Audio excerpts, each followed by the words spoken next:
Welcome back, you night owls. Tonight we plunge into the heart of Renaissance France, into the very stones of the Louvre Palace, where whispers of power, pleasure and peculiarity still cling to the ancient tapestries. Imagine the scent of beeswax and old wood, the distant strains of a viol, and the rustle of silk as you walk down a shadowed corridor, heading towards a part of the palace rarely seen by common eyes. You can almost feel the chill of the stone under your fingertips, the faint hum of history vibrating through the very air. This isn't just a bedtime story. This is an immersion, a journey into the hidden world of King Henri III, a monarch whose private life was as intricate and enigmatic as the secret passages he roamed. You probably won't survive this journey unscathed, mentally speaking, as we peel back layers of courtly intrigue and personal eccentricity. So before you get comfortable, take a moment to like the video and subscribe, but only if you genuinely enjoy what I do here. Now tell me, where are you tuning in from? What time is it where you are? As we prepare to step through the veil of centuries, post it in the comments. Now, dim the lights, maybe turn on a fan for that soft background hum, and let's ease into tonight's journey together. You find yourself standing at the threshold of a chamber, not grand and public like the throne room, but intimate, almost conspiratorial. This is no ordinary royal apartment, you realise, as your gaze sweeps across the unconventional decor. The air here feels heavy with secrets, with the weight of decisions made behind closed doors, and perhaps with the lingering scent of exotic perfumes and the fainter metallic tang of ambition. This, my dear night owl, is one of the twisted secret rooms of King Henri III, a monarch often painted by history with broad, sensational strokes, but whose true nature lay hidden in these very spaces. Henri III, born in 1551, was a fascinating and deeply complex figure, a king who ascended the French throne in 1574, during one of the most tumultuous periods in European history, the French Wars of Religion. While many monarchs sought to project an image of unwavering strength and traditional masculinity, Henri, well, he seemed to march to the beat of a rather different drummer. His personal style, his companions, and the very design of his private world defied the norms, drawing both fascination and fierce condemnation from his contemporaries. Historians still argue whether his perceived perversions were genuine expressions of his sexuality, deliberate political statements, or simply the exaggerated slander of his numerous enemies. It's a delightful little puzzle, isn't it? As you step further inside, you notice the walls are not adorned with the usual tapestries depicting heroic battles or mythological scenes. Instead, they might be painted with more intimate, almost whimsical frescoes, perhaps featuring pastoral settings or even allegorical figures that seem to hint at private jokes and coded meanings. The furniture, too, feels less like official regalia, and more like pieces chosen for comfort and specific, often unstated purposes. Imagine plush cushions, low tables laden with curiosities, and perhaps even hidden compartments within the panelled walls. You might spot a half-finished embroidery project on a small stand, or a collection of intricately carved miniatures. This king, you see, was known for his love of fine crafts and personal adornments, a mainstream historical fact often overlooked in favour of more dramatic narratives. He famously enjoyed working with his hands, engaging in activities often considered more suitable for women of the court, like needlework and creating intricate lace. It was a quirk that scandalised many, especially the hardened military men who expected their king to be constantly clad in armour, not thread. Look around, what do you see? Perhaps a small, almost hidden door, disguised as part of the wall panelling. Behind it, you might imagine a winding staircase, leading to another, even more secluded chamber above or below. These were the true secret rooms, not just private chambers, but spaces designed for discretion, for conversations that couldn't be overheard, for gatherings that bypassed the rigid formality of court. It was within these sanctums that Henri indulged his personal predilections, and where, his detractors claimed, he engaged in what they gleefully labelled his pervert games with his male courtiers. The very phrase itself, pervert games, immediately conjures up a sensational image, doesn't it? But remember, in this era, anything deviating from the strictly defined path of procreation and dynastic continuation was often deemed perverted, especially when attached to a monarch. So, while we might imagine wild orgies, the reality was likely more nuanced, perhaps involving intimate conversations, elaborate role-playing, or simply shared intellectual and aesthetic pursuits that challenged conventional gender roles. One quirky tidbit about Henri III's private life involves his deep affection for his small, fluffy dogs. He would carry them in baskets around his neck, even during official court functions, much to the amusement and bewilderment of foreign ambassadors. Imagine trying to discuss matters of state with a king who has two tiny yappy creatures nestled against his chest. It's a delightful image that perfectly captures the blend of the serious and the utterly bizarre that defined his court. These dogs, by the way, often had their own valets, further cementing Henri's reputation for indulging his whims, regardless of public opinion. He certainly wasn't one to conform to expectations. As you explore this imagined space, you might notice items that speak to his eclectic interests. Perhaps a cabinet of curiosities filled with strange artifacts from distant lands, alongside scientific instruments and alchemical symbols. Henri was, in fact, genuinely interested in the esoteric arts and sciences of his time.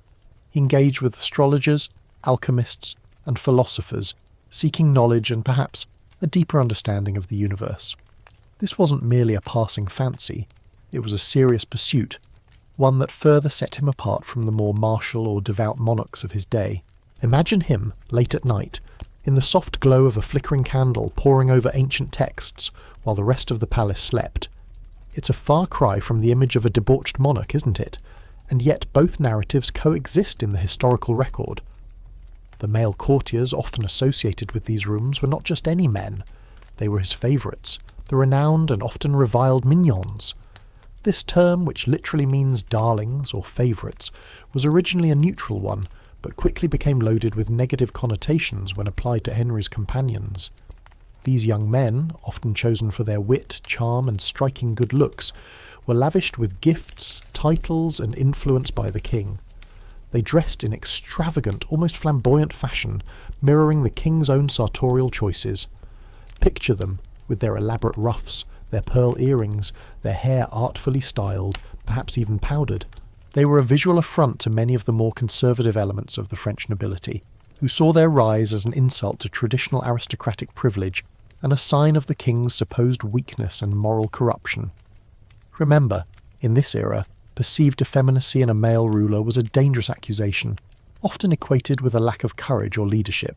So as you stand in these quiet, twisted rooms, you begin to understand that they were more than just spaces for leisure. They were extensions of Henri III's unconventional mind, places where he could shed the heavy mantle of kingship and be perhaps his authentic self. They were stages for his personal dramas, laboratories for his intellectual curiosities, and havens for the relationships he chose to cultivate, regardless of societal disapproval. The very existence of these secret rooms suggests a conscious effort to create a world apart, a private realm where the king could exercise a different kind of power, a power rooted not in political might, but in personal inclination. And it is into this world, my dear listener, that we will continue to delve, peeling back the layers of scandal, speculation, and historical truth. You remain in the subdued light of Henri III's private chambers, the air still thick with the echoes of centuries past. From the king's personal spaces, our journey now expands to those who inhabited them alongside him, specifically the infamous mignons. Their rise to power wasn't a slow, subtle climb. It was a meteoric ascent that shocked and infuriated the established nobility, igniting a firestorm of gossip and political animosity that even now feels tangible in the historical record. Imagine a young man, perhaps barely out of his teens, with striking features and a quick wit catching the king's eye. This wasn't necessarily a new phenomenon in royal courts. Favourites, both male and female, had always existed. But Henri III's mignons were different. They weren't merely companions. They became the king's closest confidants, his inner circle, holding immense sway over appointments, policies, and even the social fabric of the court. You can almost see them now, lounging on plush velvet, their laughter echoing a little too loudly through these secret corridors, their influence subtly shaping the future of France. The term mignon, as we touched upon, was initially harmless, a term of endearment. However, under Henri III it quickly morphed into a derogatory label, synonymous with effeminacy, undue influence, and moral corruption in the eyes of his enemies. They were criticised for their flamboyant dress, their perceived arrogance, and their seemingly boundless access to the king's person and treasury. This perceived over-familiarity with the monarch was a grave insult to the old guard, who believed that proximity to the king should be earned through lineage, military service, or long-standing loyalty, not through personal charm or youthful appeal. Historians still argue whether Henri's intense favouritism was a calculated strategy to create a loyal power base independent of the entrenched nobility, or simply the expression of a deeply personal need for companionship and affection. It's a question that continues to puzzle scholars of the period.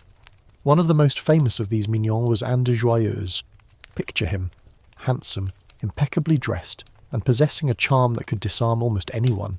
Henri showered him with honours, titles and wealth, culminating in a spectacular wedding that reportedly cost more than the state could truly afford. It was a spectacle of opulence, a display of the king's boundless generosity towards his favourites. Imagine the jewels, the silks, the elaborate entertainments, a lavish affair that cemented Joyeuse's position at the pinnacle of courtly power, and simultaneously fuelled the resentment of those excluded from the king's inner circle. This level of public favouritism was a mainstream historical fact that became a lightning rod for criticism, especially during a time of national financial strain and religious strife. The mignons weren't just pretty faces, though. Many were genuinely intelligent and ambitious, eager to capitalise on their unique position. They acted as intermediaries between the king and those seeking favours, effectively bypassing traditional channels of influence. You might imagine courtiers, eager for a promotion or a grant, waiting for hours just to catch the eye of a prominent mignon, knowing that a word from them to the king held more weight than 100 petitions. It's a bit like trying to get a meeting with the CEO by charming their personal assistant, except in this case the personal assistant might also be a duke. Their presence also dramatically altered the social dynamics of the court. Duels became more frequent and often deadlier, as the mignons, emboldened by royal favour, were quick to take offence at any perceived slight. The most famous of these was the Duel of the Mignons in 1578, a brutal confrontation between two factions of Henri's favourites, which resulted in several deaths. Imagine the whispered accounts spreading like wildfire through the palace corridors, the shock and horror of seeing young men, celebrated for their beauty and proximity to the king, dying over what seemed to many like trivial matters of honour. This quirky or fringe tidbit highlights the volatile atmosphere fostered by their presence, and the king's apparent inability, or unwillingness, to rein them in. It suggests a certain recklessness, both on the part of the mignons and the king who indulged them. The accusations hurled against the mignons went beyond their extravagant lifestyles and political influence. They were frequently accused of sodomy and effeminacy, terms that, while often used as general insults in the period, also specifically targeted their close, intimate relationships with the king. Propaganda from the Catholic League, Henri's staunch opponents, depicted the mignons as cross-dressing, sexually depraved figures, corrupting the king and undermining the very fabric of the kingdom. You can almost hear the venom in the pamphlets, the outrage in the sermons, painting lurid pictures of the king and his companions engaged in unspeakable acts behind the closed doors of these very rooms. It's a stark reminder of how personal morality was weaponized in political discourse. But were these accusations entirely true, or politically motivated slander? That's the crux of the debate, and why historians still argue whether Henri III's perceived perversions were genuine expressions of his sexuality, deliberate political statements, or simply the exaggerated slander of his numerous enemies. While some historians point to contemporary accounts and satirical works suggesting homosexual relationships, others argue that effeminacy and sodomy were common smears against rulers who were seen as weak or tyrannical, regardless of their actual sexual preferences. It's crucial to remember that what constituted perversion in the 16th century was vastly different from modern definitions. The primary concern was often the king's ability to produce an heir and maintain dynastic stability, and anything that seemed to detract from that, or from a conventional image of masculine leadership, became fodder for opposition. The mignons also served a practical purpose for Henri. In a court riddled with factions and shifting loyalties, these young men were, theoretically, beholden only to the king. They were his eyes and ears, his trusted messengers, and his personal guard in a world fraught with danger. You can imagine Henri confiding in them, sharing his anxieties and ambitions in these secret chambers, a level of intimacy he likely couldn't afford with his more politically ambitious relatives or seasoned noblemen. They represented a break from tradition, a new type of courtier who owed everything to the king's personal favour rather than their inherited status. This created a profound sense of alienation among the older aristocracy, who saw their traditional roles usurped by these upstarts. Their influence extended even to matters of state. Appointments to high office, negotiations with foreign powers, even military decisions were at times swayed by the opinions and desires of the mignons. This wasn't always for the best, of course. Imagine a young favourite, perhaps with more charm than strategic acumen, whispering advice into the king's ear, potentially leading to questionable decisions that impacted the entire nation. It's a testament to Henri's deep trust, or perhaps his profound isolation, that he placed such reliance on these youthful companions. The cultural impact of the mignons was profound. Their elaborate fashion, which included intricate lace, pearls, and elaborate hairstyles, set trends across Europe, even as it drew ridicule. Picture a courtier from England or Spain returning home, attempting to mimic the latest mignon style, only to be met with bewildered stares or outright mockery. This quirky detail highlights the king's significant, if controversial, influence on European fashion, a testament to how even his personal taste could ripple across borders. It was a direct challenge to the staid, traditional appearance of many European courts, an assertion of individuality that transcended mere clothing. Ultimately, the phenomenon of the mignon reveals much about Henri III himself. He was a king who defied categorization, a monarch who, despite the immense pressures of his era, insisted on cultivating his own tastes and affections. His reliance on these young men, regardless of the scandalous whispers, speaks to a deeply personal need for connection and loyalty, in a world where both were often fleeting and transactional. These secret rooms, then, were not just spaces for pervert games, but also for genuine camaraderie, for shared moments of levity and intimacy amidst the crushing weight of kingship. They were a refuge, however controversial, for a king who found solace and companionship in a chosen few, even as the rest of his kingdom reeled from religious war and political instability. Stepping further into the private world of Henri III, you move from the political and social dynamics of his favourites to something even more personal, the king's own style and appearance. In an era where a monarch's image was meticulously crafted to project power, piety, and traditional masculinity, Henri III delighted in defying expectations. His personal style was not merely a matter of taste, it was a deliberate statement, a form of self-expression that often bordered on performance art, much to the bewilderment and outrage of his contemporaries. You can almost see him now, a figure unlike any other ruler, adorned in ways that challenged every convention. Imagine a man in a court where robust, often severe, clothing signified strength and authority. Then picture Henri. He was known for his remarkably refined and to many effeminate taste in dress. He favoured elaborate silks, velvets, and satins, often in vibrant, almost shocking colours. His ruffs were not merely functional but elaborate constructions, sometimes stiffened with wire, framing his face in an almost theatrical manner. He loved pearls, not just in moderation but in abundance, often adorning his ears with large gleaming drops, a fashion choice almost exclusively reserved for women at the time. This was a mainstream historical fact that became a signature of his controversial reign. The very sight of him, dripping in jewels and lace, was enough to send conservative courtiers into a quiet rage. His hair, too, was a canvas for his personal expression. Henri often wore it long, sometimes even curled and powdered, a practice that was gaining popularity but which he embraced with an almost obsessive dedication. Imagine the hours spent in these very chambers, with servants meticulously arranging his coiffure, perhaps adding scented pomades.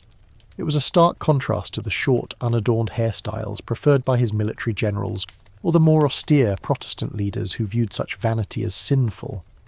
His appearance was not just about aesthetics, it was a visual representation of his detachment from traditional masculine ideals, a challenge to the very notion of what a king should look like. This sartorial audacity extended to his choice of accessories. He carried small, scented pouches, sometimes filled with musk or ambergris, a luxury that marked him as a man of exquisite, almost decadent tastes. And, as we've mentioned, he would famously carry his beloved little dogs in small baskets around his neck or under his arm, even during state functions. Picture a solemn diplomatic meeting, and and the King of France leans forward, a tiny dog peeking out from beneath his chin, perhaps letting out a small yelp. It's a delightful, quirky tidbit that perfectly encapsulates his blend of royal dignity and personal eccentricity. One can almost hear the stifled coughs and bewildered murmurs of foreign ambassadors. The reaction to Henri's personal style was fierce and unrelenting. His enemies, particularly the Catholic League, seized upon his appearance as undeniable proof of his moral decay and unfitness to rule. Pamphlets and caricatures circulated widely, depicting him in women's clothing, engaging in depraved acts with his mignons. The term King of the Mignons became a popular derogatory epithet, directly linking his personal style to his perceived sexual inclinations and his reliance on his young male favourites. These accusations, regardless of their truth, were powerful tools of propaganda designed to undermine his authority and legitimacy. Historians still argue whether these portrayals were accurate reflections of his private life or simply exaggerated political smears designed to delegitimize his rule.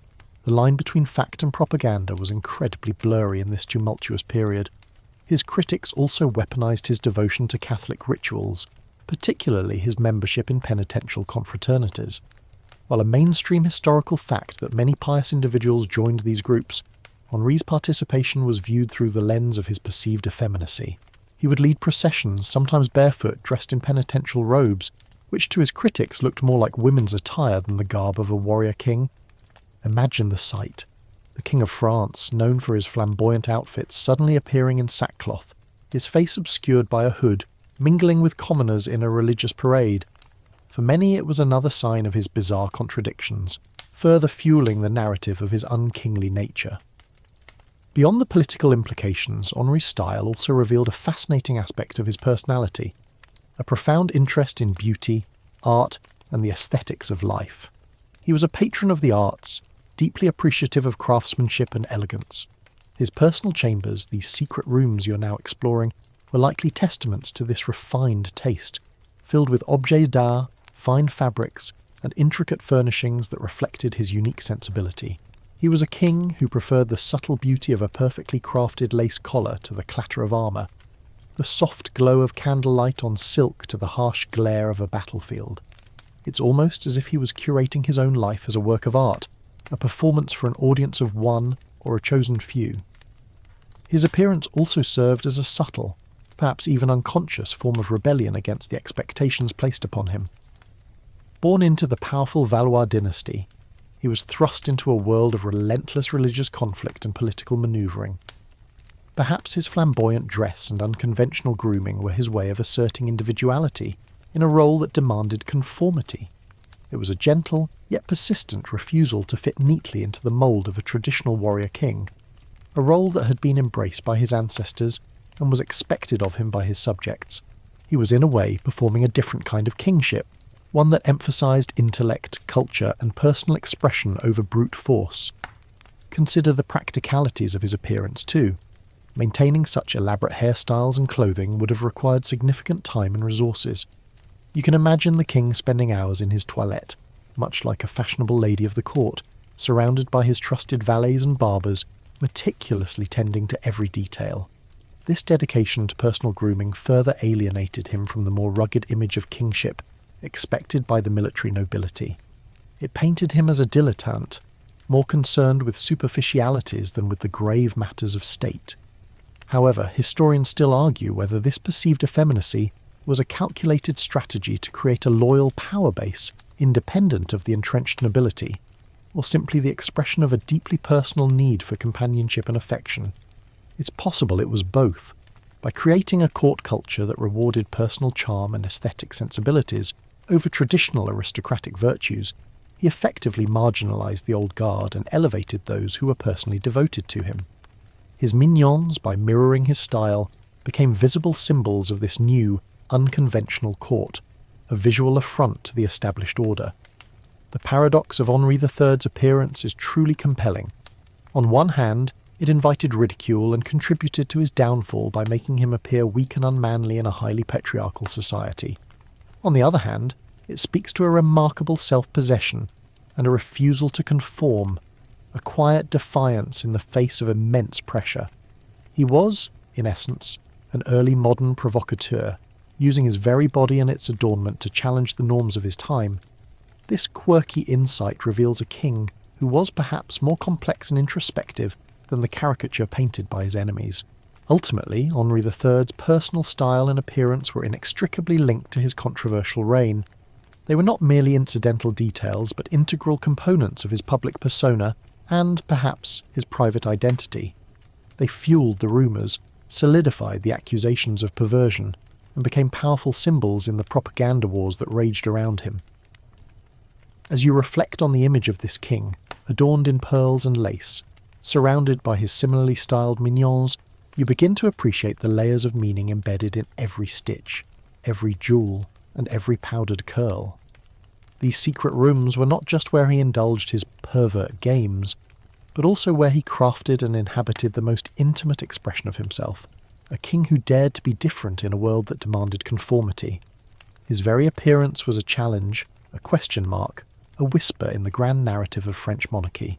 From the intimate details of Henri III's personal style, we now glide into the grand yet equally twisted spectacles of his court. The elaborate masquerades and balls that illuminated the Louvre with a peculiar glow. These weren't merely social gatherings. They were meticulously choreographed performances, extensions of the king's unique aesthetic, and often stages for the very pervert games his detractors whispered about. You can almost hear the strains of Renaissance music, the rustle of extravagant fabrics, and the hushed murmurs of a court both captivated and scandalized by its monarch. Imagine stepping into the Grand Gallery of the Louvre, not as it is today, but ablaze with thousands of candles, their flickering light dancing on gilded cornices and the vibrant costumes of the assembled nobility. The air would be thick with the scent of expensive perfumes, warm wax, and the faint, sweet aroma of exotic fruits. Henri III, you recall, had a profound appreciation for beauty and the theatrical, and his court entertainments were masterpieces of spectacle. This was a mainstream historical fact. Royal courts across Europe used such events to project power and display wealth, but Henri took it to an entirely new level, imbuing them with his distinct, often unsettling personal flair. His masquerades were legendary for their opulence and their unusual themes. Guests wouldn't just wear simple masks, they would arrive in elaborate costumes, often representing mythological figures, allegorical concepts, or even figures from classical antiquity. Picture, if you will, Henri himself, perhaps dressed as a nymph or a classical deity, adorned with pearls and jewels mingling among his courtiers. This was a king who famously enjoyed blurring gender lines in his attire, and these balls provided the perfect opportunity for him to indulge this inclination. The mignons, naturally, would mirror his style, their costumes often designed to complement the king's, creating a visually striking and cohesive tableau that was both dazzling and, to many traditionalists, deeply unsettling. These nocturnal entertainments were far more than simple dances. They often incorporated elements of ballet, theatre, and elaborate tableaux vivants. The famous Ballet Comique de la Reine, performed for the marriage of Henri's sister-in-law, was a magnificent example, featuring intricate choreography, elaborate sets, and music. While ostensibly a celebration of marriage, these events, when hosted by Henri, were also opportunities for him to indulge his love for refined aesthetic experiences and, arguably, to create a space where his unconventional relationships could flourish under the guise of art. The lines between performance and reality often blurred within these glittering halls. The pervert games whispered about by Henri's enemies often referred to the perceived sexual license and gender ambiguity that permeated these events. While we must be cautious not to impose modern interpretations, contemporary accounts, particularly from hostile sources, depicted scenes of effeminate behaviour, suggestive dances, and intimate interactions between men that went beyond the accepted norms of courtly camaraderie. You might imagine courtiers engaging in suggestive flirtations, dancing closely, or even retreating to dimly lit alcoves for more private exchanges. The sheer freedom and revelry, combined with the king's known preferences, allowed for an atmosphere where boundaries could be tested and conventions subverted, all under the elegant veil of a masquerade. One quirky or fringe tidbit concerns the king's penchant for cross-dressing during these events. While not consistently, there are accounts of Henri and his mignons appearing in women's attire, or at least in garments that deliberately blurred the lines of conventional gender presentation. Imagine the shock and whispered outrage among the more conservative members of the court, seeing their king, the very symbol of masculine power, adorned in gowns and pearls, dancing with his male favourites. It was an audacious act, a deliberate provocation, and a clear signal of his personal inclinations. This open defiance of gender norms in a public setting certainly fueled the accusations of sodomy and effeminacy that plagued his reign. Beyond the scandalous whispers, these balls served several practical purposes. They were key instruments of royal propaganda designed to impress foreign dignitaries and awe the French nobility with the king's wealth and cultural sophistication. They also provided a controlled environment for political networking and alliance building, though Henri often used them to further integrate his mignons into the fabric of power. You can picture ambitious courtiers trying to catch the king's eye, navigating the intricate social labyrinth, and attempting to curry favour with the powerful mignons who held the monarch's ear. Historians still argue whether Henri's intense favouritism and the nature of these courtly entertainments were a calculated strategy to create a loyal power base independent of the entrenched nobility, or simply the expression of a deeply personal need for companionship and affection. It's a complex debate, but certainly these events, with their emphasis on aesthetic refinement and personal connections, allowed Henri to cultivate a new kind of courtly loyalty, one less based on traditional lineage and more on shared interests and personal devotion. The music at these events would have been a blend of new and old, likely featuring instrumental pieces for dancing, accompanied by lutes, viols, and flutes. There would also be vocal performances, perhaps madrigals or polyphonic songs, some of them possibly with subtly suggestive lyrics, adding another layer to the evening's entertainment. The sheer sensory overload, the sights, sounds, smells and textures would have been intoxicating, designed to sweep participants into a world of fantasy and abandon. Remember that crocodile dung sunscreen from the ancient Egyptians? Well, these parties were about as far removed from practical hygiene as you could get, focusing instead on pure, unadulterated sensory indulgence. The social dynamics within these balls were fascinating. While everyone was ostensibly equal in the anonymity of a mask, power hierarchies remained firmly in place. The king, even disguised, would have been the undeniable centre of attention, his movements and interactions closely observed. The mignons would naturally gravitate towards him, forming a tight, dazzling constellation around the royal sun. Their interactions, their whispered conversations, their very dances would have been scrutinised for signs of favour or disfavour, for hints of the king's current mood or intentions. It was a high-stakes game of social chess played out on a glittering stage. Sometimes the entertainment might include elaborate practical jokes or playful teasing, especially within the king's immediate circle. While details are scarce and often coloured by hostile sources, it's not hard to imagine Henri and his mignons engaging in light-hearted antics that might have seemed scandalous or undignified to more conservative observers. A gentle joke here: imagine trying to explain TikTok dances to a 16th century courtier at one of these masquerades. Their minds would probably melt. Yet, the desire for entertainment and distraction from the grim realities of the wars of religion would have been immense. The legacy of these elaborate courtly events is one of contradiction. On one hand, they showcased Henri III's remarkable artistic sensibility and his desire to create a vibrant, culturally rich court. On the other, they served as undeniable fodder for his enemies, who used them to paint him as a decadent, immoral ruler, more interested in frivolous entertainments and his pervert games than in the welfare of his kingdom. The sheer cost of these spectacles, too, was a constant point of contention, especially as France struggled with economic hardship. As the night deepened within these imagined masquerades, the atmosphere would likely shift. As the more formal dances gave way to freer movement, and the wine flowed, inhibitions would loosen. It was in these later hours, perhaps, that the more intimate interactions occurred, those that sparked the most fervent accusations. The closed doors of the secret chambers we explored earlier would have offered an even greater degree of privacy for those seeking to escape the lingering eyes of the court, providing havens for truly uninhibited behaviour. Ultimately, these balls and masquerades were a microcosm of Henri III's reign. Dazzling, controversial, and deeply personal. They were a testament to his unique character, his complex relationship with power, and his determination to forge a court in his own image, regardless of the whispers and condemnations. They show us a king who, even amidst the brutal realities of war and political intrigue, found solace and expression in beauty, performance, and the company of those he chose to favour.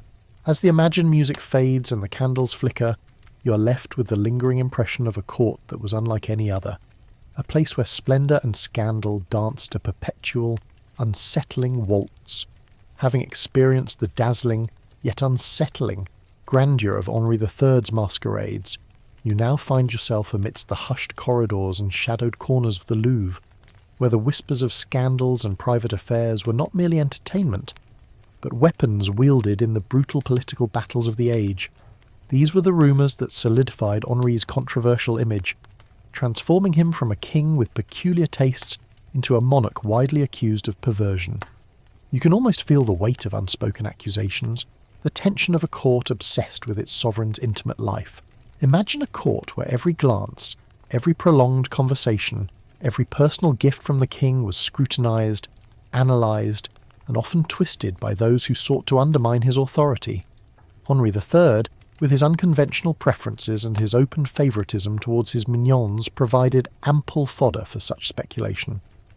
While the court of any monarch was a hotbed of gossip, Henri's private life became an unprecedented public spectacle, debated in pamphlets, sermons, and satirical verses across France.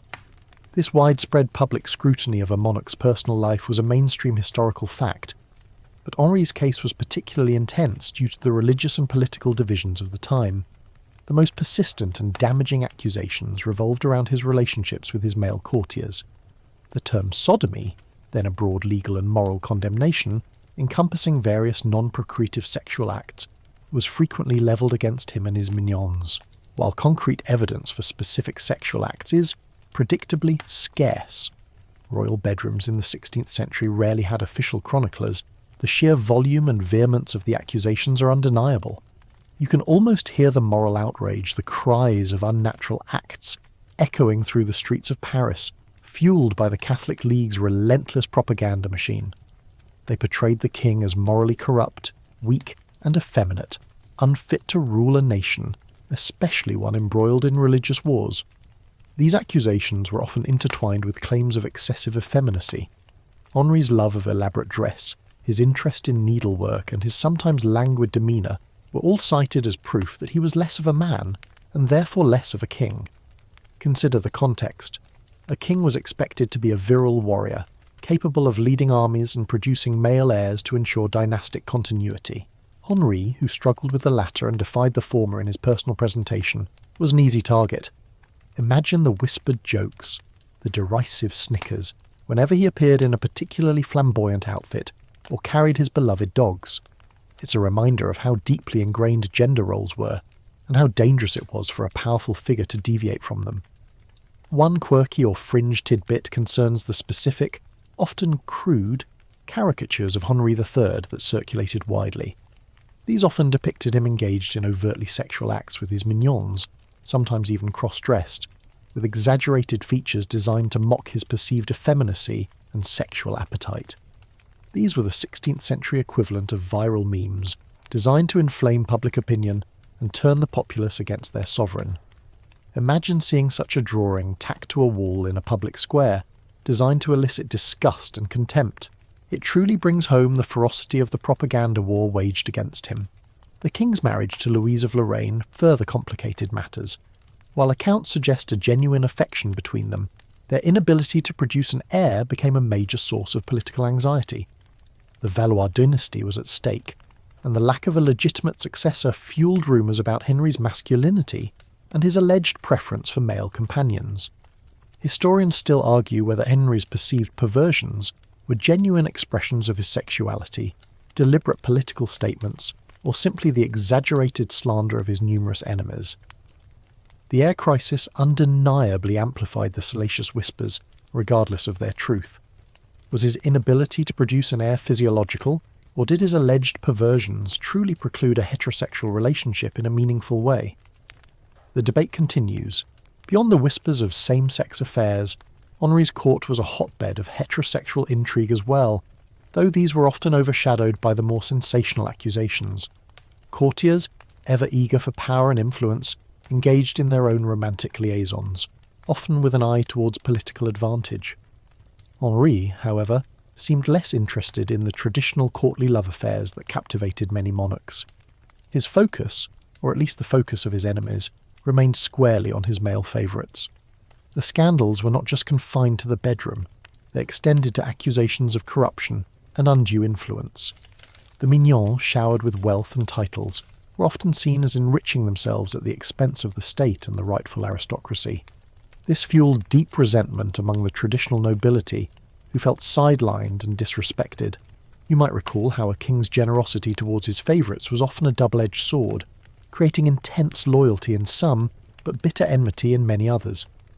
This was a mainstream historical fact that played out in courts across Europe, but Henry's case was particularly virulent. The private affairs of the king were not just a moral issue, they were a political liability.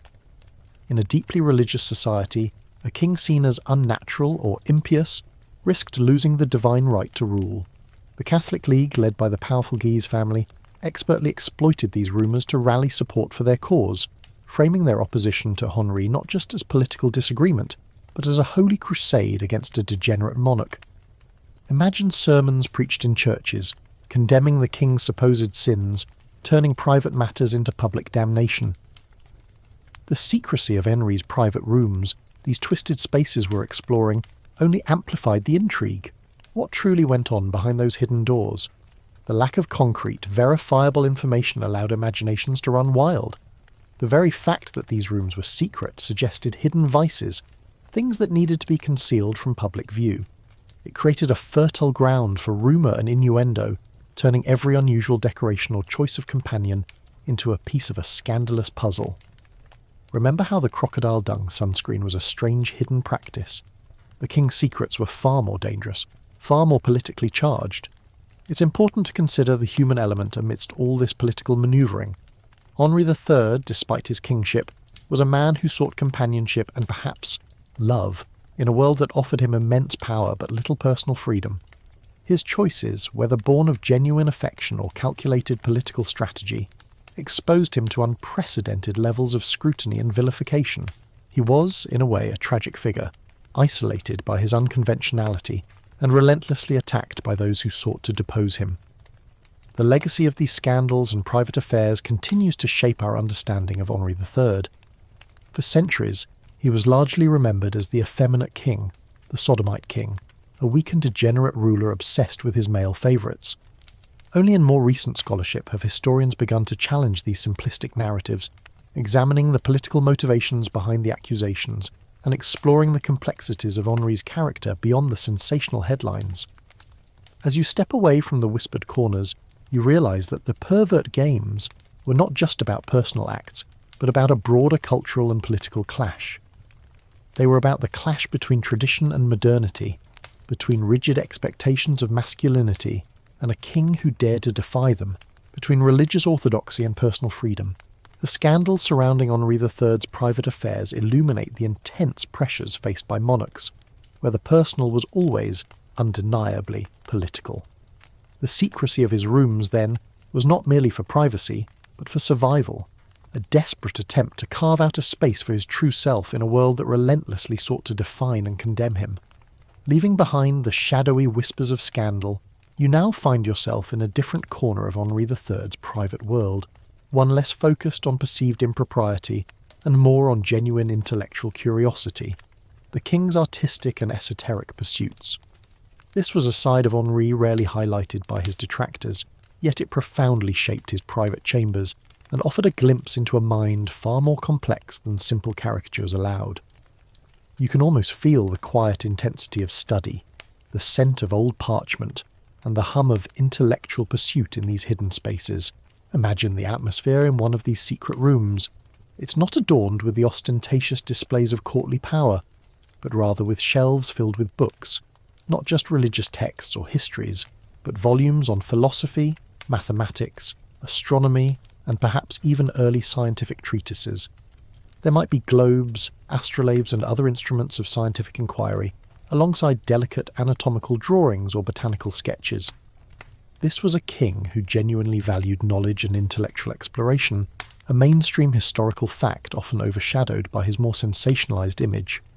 he was known to have an extensive personal library, a testament to his wide-ranging interests.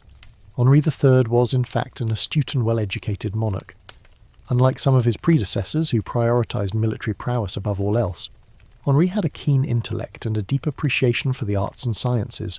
His time in Poland as king, prior to his ascension to the French throne, exposed him to different intellectual currents and undoubtedly broadened his perspectives. He conversed with scholars, patronised artists, and sought out individuals with specialised knowledge in various fields, often bringing them into his inner circle, sometimes even into these very secret rooms. His interest in the esoteric was particularly pronounced. This wasn't necessarily about practicing dark magic as his enemies often implied, but rather about engaging with the popular scholarly pursuits of the Renaissance: alchemy, astrology, and Neoplatonism. These were considered legitimate fields of inquiry at the time, attempts to understand the hidden workings of the cosmos and the divine order. You can picture him, late into the night, poring over complex charts of the heavens with his astrologers, seeking to discern the fate of his kingdom, or the auspicious timing for a crucial decision, or perhaps in a hidden laboratory within the palace, overseeing alchemical experiments, hoping to unlock the secrets of transmutation or discover the elixir of life. One quirky or fringe tidbit concerns Henri's fascination with magic mirrors and scrying. While certainly a form of divination, it was a practice rooted in the era's belief in hidden knowledge and the power of symbols. Imagine him gazing intently into a polished obsidian mirror or a crystal ball, hoping to gain insight into future events or to communicate with unseen forces. This might seem outlandish to modern sensibilities, but in the 16th century the lines between science, philosophy, and what we would now call magic were far more fluid. It speaks to a king who sought answers beyond conventional means, a testament to his intellectual curiosity and perhaps his desperation in a deeply troubled reign. Historians still argue whether his engagement with these esoteric practices was driven by genuine spiritual belief, intellectual curiosity, or a pragmatic desire to gain an advantage in a volatile political landscape. It's a fascinating debate, as these pursuits could be viewed both as a sign of enlightened inquiry and as dangerous flirtations with heresy, depending on one's perspective. For his critics, it was just another piece of evidence of his perceived deviance and impiety, yet for Henri, it might have been a source of profound personal engagement, and a way to exert a different kind of control over an unpredictable world. His artistic patronage also extended beyond grand court spectacles. He commissioned portraits, sculptures, and architectural projects, often demonstrating a refined taste that transcended the purely functional. These secret rooms might have contained his personal collection of small, exquisite artworks, perhaps intimate portraits of his favourites, or delicate miniatures that he admired in private. He saw beauty in craftsmanship and artistry, a trait that connected him to the broader Renaissance humanism of the age. Remember his love for needlework and lace-making? This wasn't merely a personal hobby. It was an extension of this deep-seated appreciation for intricate beauty and skilled creation. Furthermore, Henri had a profound interest in symbolism and allegory. His court ceremonies, his personal devices, and even the design of his gardens were often imbued with complex layers of meaning, reflecting his philosophical outlook and his intellectual games. You might find a tapestry in these rooms depicting a complex allegorical scene, designed not just for beauty, but to provoke thought and reveal hidden truths. He was, in essence, a king who communicated not just through decrees and pronouncements, but through symbols and metaphors, inviting a select few into his intellectual world. The quiet, contemplative atmosphere of these rooms stands in stark contrast to the boisterous, often scandalous public image of Henri's court. Here, he could shed the burden of kingship and indulge in pursuits that nourished his mind and spirit. It was a space for reflection, for study, and for engaging with the cutting edge, or at least cutting edge for the 16th century, ideas of his time. This shows a king who was not merely a pleasure seeker, but a serious intellectual, eager to grapple with the big questions of existence and power. This focus on artistic and esoteric pursuits also provided Henri with a circle of trusted advisors who were not necessarily from the traditional nobility or military class. He gathered around him scholars, artists, and mystics, who offered him a different perspective on the challenges facing his reign. These individuals, much like his mignons, owed their position entirely to the king's personal favour and shared his unconventional interests, creating another layer of loyalty that bypassed the entrenched aristocratic structures. You can imagine a learned scholar, perhaps an alchemist or an astrologer, being summoned to these private chambers, sharing their insights with the king in hushed, confidential tones. The mainstream historical fact of his education and intellectual capacity often gets lost in the sensationalist accounts. Yet, it's crucial for a balanced understanding of his reign. He was not a fool or a mere sybarite. He was a highly intelligent ruler grappling with immense challenges, and he sought answers in every available avenue, from conventional politics to the mysteries of the cosmos. His personal library, a true treasure, contained works that would be considered foundational to modern thought, reflecting a mind that was constantly seeking to learn and understand. The existence of these intellectual havens within the palace, tucked away from the prying eyes of the court, underscores Henri's need for privacy and a space where he could be genuinely himself. These were not public forums for debate, but intimate spaces for personal study and contemplation, where the king could pursue his interests without judgment or political manipulation. It's a softer, more introspective side of a king often portrayed as flamboyant and volatile. Ultimately, Henri III's artistic and esoteric pursuits provide a crucial counter-narrative to the prevailing image of a pervert king. They reveal a monarch of significant intellect and refined tastes, who sought meaning and understanding in various forms, from the beauty of art to the mysteries of the universe. While these interests may have seemed unusual to some contemporaries, and were certainly fodder for his enemies, they paint a picture of a ruler far more complex and multifaceted than the historical caricatures often suggest. These secret rooms, then, were not just sites of alleged pervert games, but also quiet sanctuaries for a king's curious mind, places where art, science, and the esoteric converged under the watchful eye of a monarch who dared to explore beyond the conventional. From the intellectual quietude of Henri III's esoteric studies, we now venture into another fascinating and perhaps even stranger aspect of his private world, the royal menagerie and his collection of exotic pets. In these secret rooms, or perhaps in adjacent specially constructed enclosures, Henri surrounded himself with creatures that further cemented his reputation as an eccentric, a king who delighted in the unusual and the visually striking, much to the amusement and bewilderment of his court. You can almost hear the rustle of feathers, the gentle cooing of rare birds, and the faint earthy scent of animals in their custom-built habitats. Imagine for a moment that you stumble upon a courtyard within the Louvre, or perhaps a series of interconnected chambers beyond the main royal apartments, transformed into a private zoo. This wasn't a public exhibition. These were the king's personal pets, cherished companions, and fascinating curiosities that reflected his unique personality. While it was a mainstream historical fact for monarchs to keep exotic animals as symbols of power and wealth, a sort of living trophy cabinet, Henri took this practice to an altogether different level, imbuing it with his distinct, almost whimsical personal touch.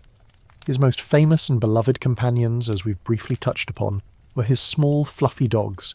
He didn't just have one or two, he had a veritable pack of them, often carried in elaborate baskets woven with silk and jewels, suspended around his neck or tucked into his sleeves. Picture the king, engaged in serious matters of state, with a tiny dog nestled comfortably on his shoulder, occasionally letting out a soft yelp or nudging his ear. This was not a mere affectation. Henri genuinely adored these little creatures, lavishing them with attention, and even hiring special valets solely for their care. They were his constant companions, offering unconditional affection in a court filled with shifting loyalties and political intrigue. But his menagerie extended far beyond canines. Henri was known to collect a variety of rare and exotic birds. Imagine cages, perhaps intricately crafted from gilded wire, holding parrots with vibrant plumage from distant lands, their squawks and chirps adding a cacophony of sound to the otherwise hushed royal apartments. There might have been colourful finches, majestic peacocks strutting in a nearby garden enclosure, or even rare birds of prey, kept more for their beauty than for hunting. His appreciation for these creatures wasn't purely scientific. It was deeply aesthetic, reflecting his broader love for beautiful and unusual things. One quirky or fringe tidbit points to Henri's particular fascination with monkeys. He was said to have several, some quite large, that he allowed to roam freely within certain sections of his private apartments. Imagine the chaos and unexpected delight of encountering a mischievous monkey scampering across a gilded table or swinging from a heavy curtain in a royal chamber.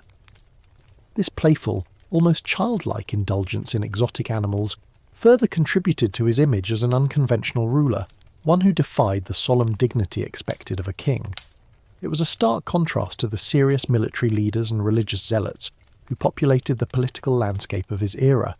Historians still argue whether Henri's preference for exotic animals and unusual pets was a simple expression of personal eccentricity, a subtle way to assert his unique character, or perhaps a form of escapism from the grim realities of the French wars of religion.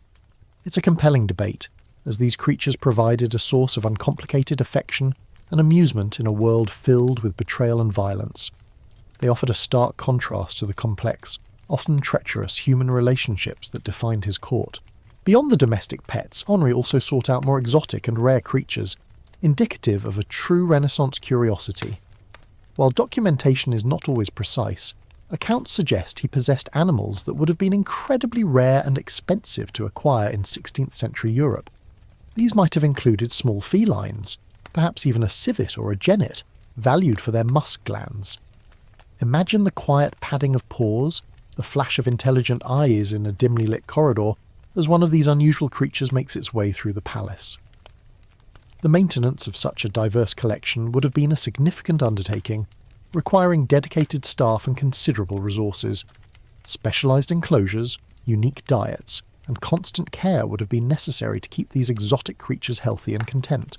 This investment further underscores Henri's deep personal commitment to his animal companions, a dedication that often overshadowed his attention to more pressing matters of state, at least in the eyes of his critics. It certainly reinforced the narrative of a king, more interested in frivolous pursuits than in governing.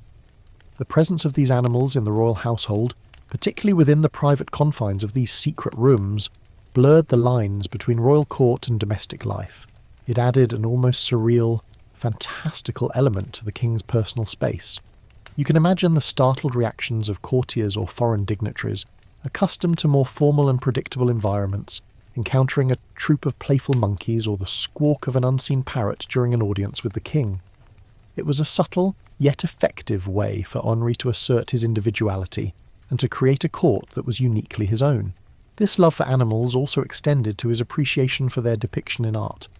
He might have commissioned painters to capture the likenesses of his beloved pets, further immortalizing their presence in his life. Imagine a small, exquisite painting of one of his dogs, or a detailed sketch of a rare bird adorning the walls of his private study. It speaks to a softer, more sensitive side of a monarch often portrayed as cold or indifferent. A mainstream historical fact is that Renaissance monarchs often received exotic animals as diplomatic gifts, and Henri was no exception. These creatures served as living symbols of faraway lands, reminding the court of the vastness of the world and the king's connections to it. However, Henri seemed to genuinely enjoy and bond with his animals, treating them as more than mere political tokens. His dogs, in particular, were described as constant companions, sources of comfort and joy. This connection to animals also provides a stark contrast to the often brutal and violent political landscape Henri navigated. In a world of treachery, assassination plots, and religious warfare, his pets offered an unjudgmental presence, a form of solace and distraction. They were a break from the relentless demands of kingship, a quiet corner of genuine affection. Remember how the crocodile dung sunscreen was a strange way to protect oneself? These animals, in a way, provided a different kind of protection for Henri, emotional shelter from the harsh glare of public life. Ultimately, Henri III's royal menagerie and his collection of exotic pets were more than just a passing fancy or a display of wealth. They were an integral part of his private world, reflecting his unique personality, his love for the unusual, and his yearning for unconditional companionship. They further enhanced his reputation as an eccentric ruler, but also reveal a king who, despite the immense pressures of his reign, found genuine joy and comfort in the company of his non-human companions. These secret rooms, then, were not just stages for political intrigue or alleged pervert games, but also quiet havens for a king and his beloved creatures, a testament to a remarkably individualistic spirit in a conformist age. From the fascinating, often quirky company of Henri III's exotic pets, we now transition to the very pulse of his existence within the twisted Louvre chambers, the rhythms of daily life that unfolded in these deeply private and unconventional spaces. This wasn't the rigid formality of public court. This was where the king truly lived, thought, and indulged his peculiar habits, far from the critical gaze of his adversaries. You can almost feel the unique cadence of his days, the blend of the mundane and the extraordinary that defined his personal realm. Imagine waking within these secret rooms. The morning light, perhaps filtered through heavy, rich tapestries or elaborate stained glass windows, would slowly illuminate a space filled with personal effects rather than state regalia.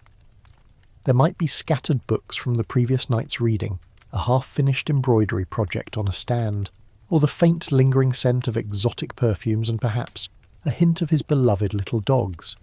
This was Henri's sanctuary, a place where the strictures of kingship could be momentarily eased. The very air here felt different, less formal, more intimate. Henri III's daily routine, particularly within these inner sanctums, was often criticised by his enemies for its perceived idleness and effeminacy. While most monarchs were expected to rise early, attend mass, conduct public audiences, and engage in vigorous exercise or hunting, Henri often deviated from this traditional schedule. He was known for staying up late, engaging in intellectual discussions, artistic pursuits, or simply enjoying the company of his mignons. Consequently, he might rise later in the morning, taking his time with his toilette, a process that, as we've discussed, was far more elaborate than that of most men of his era. His morning rituals would have been meticulously attended to by a select group of trusted valets and servants within these private chambers. Imagine the array of scented oils, pomades, and elaborate garments laid out for his choosing. His hair would be carefully styled and powdered, his ruff adjusted with precision, and his precious pearls fastened to his ears. This was not merely about getting dressed. It was a daily performance of his chosen identity, a deliberate cultivation of his unique aesthetic. This attention to personal grooming was a mainstream historical fact, though often presented by his detractors as evidence of his unkingly nature. Breakfast, if he took one, would likely have been a private affair, perhaps shared with a few chosen mignons or trusted confidants, rather than a public meal. The conversation would be more relaxed, more personal, perhaps filled with light-hearted banter or discussions about the latest court gossip, far removed from weighty matters of state. You can almost hear the soft clinking of fine porcelain and the murmured voices, a stark contrast to the clamour of the public court. Throughout the day within these twisted rooms, Henri might engage in various personal pursuits. His love for needlework, a quirky or fringe tidbit that truly set him apart, would have been a regular activity. Picture him, perhaps sitting by a window, diligently working on an intricate piece of lace or embroidery, his long fingers carefully manipulating thread and needle. This quiet, almost meditative activity was a source of personal satisfaction, a counterpoint to the relentless political pressures outside. It was a tangible example of his refined tastes and his willingness to defy gendered expectations. His intellectual curiosities would also shape his days. He would spend hours in his private library, perusing books on philosophy, history, or the esoteric sciences that fascinated him. Scholars and astrologers might be summoned to these secret rooms for private consultations, engaging the king in deep, sometimes abstract discussions. This was where his mind truly thrived, away from the superficiality of courtly etiquette and the demands of governance. He was a king who preferred quiet contemplation to boisterous entertainment, though he certainly indulged in the latter at times. Even his meals, when taken within these private chambers, would have been tailored to his personal preferences, perhaps lighter, more refined dishes, rather than the heavy ceremonial banquets of the public court. The ambiance would be one of quiet luxury, allowing for intimate conversation and relaxation. It's a gentle joke to imagine the stress of preparing a royal meal without the usual grand fanfare, just for the king and his closest friends. No pressure, right? The afternoons might involve more physical but still personal activities. Perhaps a quiet walk in a secluded garden, accompanied only by his dogs and a few mignons, or, in good weather, a game of tennis, a popular sport among the nobility, though Henri's participation might have been less about strenuous exercise and more about graceful movement and playful competition with his favourites. These were moments of respite, glimpses into a king who sought personal joy amidst his heavy responsibilities. Evenings particularly were when the pervert games, or rather the more intimate and unconventional aspects of his life, were said to unfold. These were not necessarily orgies in the modern sense, but rather private gatherings, masked balls within these very rooms, or simply deep, prolonged conversations with his mignons that blurred the lines of conventional male friendship. The accusations from his enemies, of course, painted a far more salacious picture, designed to inflame public opinion. Historians still argue whether these portrayals were accurate reflections of his private life or simply exaggerated political smears designed to delegitimize his rule. The truth likely lies somewhere in the complex interplay of personal inclination, political necessity, and relentless propaganda. The very concept of daily life in these secret rooms speaks to Henri's profound need for privacy and control over his immediate environment. The Louvre was a public stage, but these chambers were his retreat, a place where he could be shielded from the relentless scrutiny of the court and the dangers of political enemies. Here, he could choose his companions, indulge his hobbies, and express himself without fear of immediate judgment or political repercussion. It was a carefully constructed bubble, a refuge from the storm of his reign. The sounds of daily life in these rooms would have been subtly different from the Grand Palace. Less clatter of armour, more soft slippered footsteps, less booming pronouncements, more quiet conversations and the rustle of paper. Perhaps the gentle strumming of a lute, or the soft cooing of his exotic birds. These were sounds of intimacy, of a life lived on a more personal scale. Remember the tranquil hum of the fan we suggested at the beginning? Imagine that same quietude centuries ago in these very chambers. The choice of who had access to these inner sanctums was crucial. Only the most trusted, or those most favoured, were permitted entry, reinforcing the exclusivity and intimacy of these spaces. The mignons, naturally, were among the most frequent inhabitants, their presence signalling their unparalleled access and influence. Their conversations here would have been truly confidential, shaping the king's thoughts and decisions in ways that the wider court could only guess at. Ultimately, understanding the daily life within Henri III's twisted Louvre chambers reveals a king who was deeply human, seeking comfort, intellectual stimulation, and genuine connection amidst the immense pressures of his office. His routines, his hobbies, and his chosen companions all paint a picture of a monarch who, despite the expectations placed upon him, insisted on living life on his own terms. These rooms were not just places for secret rendezvous. They were the very fabric of his personal existence, where he could truly be Henri, the complex, controversial, and endlessly fascinating King of France. Emerging from the intimate daily rhythms of Henri III's private chambers, we now pivot to a crucial element that inextricably linked these secret rooms to the wider realm of French governance, the profound influence of the mignons on political intrigue. Their unparalleled access to the king, cultivated in these very intimate spaces, fueled resentment among the traditional nobility and became a significant source of political instability, ultimately contributing to the volatile atmosphere of Henri's reign. You can almost feel the simmering jealousy, the hushed schemes, and the growing sense of outrage that permeated the court, all stemming from the king's controversial favourites. Imagine the traditional power structure of the French court, an intricate web of ancient aristocratic families, each with their own long-established rights, privileges, and expectations of influence. Now, picture the sudden, meteoric rise of young men, often from lesser noble families, or even those without significant lineage, who gained immense power not through inherited status or military prowess, but through the king's personal affection. This was a direct affront to the old guard, a profound disruption of the established order, and a mainstream historical fact that deeply destabilized the political landscape.